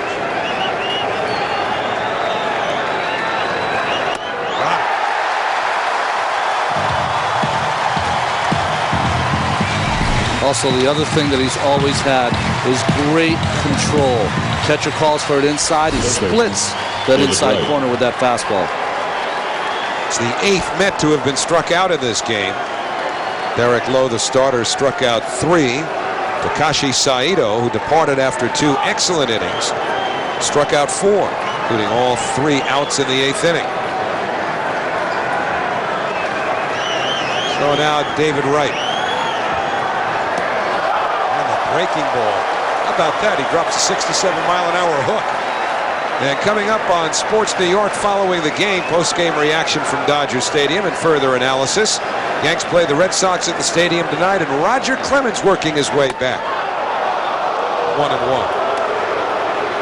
Roger was anything but unscathed pitching at the Class A level. Hit by the name of Johnny Drennan. 1-2 to right. Another 66-mile-an-hour curveball. Well, it just pulls a chain here on David Wright. way out in front. Johnny Drennan took Clemens deep. They're the Lake County captains. Clemens threw 62 pitches trying to get himself in shape to pitch for the Astros. The sign's different in French. I was wondering when Russ Martin came in to meet Gagne if they were speaking in French. Wow, that just missed the inside corner, and Gagne wanted it. After 2 slow curveballs came up and in, right above the belt to David Wright. Did not get the call from Greg Gibson, although they looked in. Got him with a breaking ball. So Gagne has come on to strike out 2. 260-mile-an-hour curveballs, 90-mile-an-hour cheese inside, and a changeup outside. Great assortment of pitches. Andy Chavez. So Andy Chavez, the last hope. Mets need to get 2 base runners in order to bring the tying run to the plate. Gagne elicits a lot of emotion. And maybe more if Lofton catches this, and he does. The Dodgers have evened the series. And Eric Gagne works a perfect 9th. Willie Randolph saw his team play one of its sloppiest games of the year.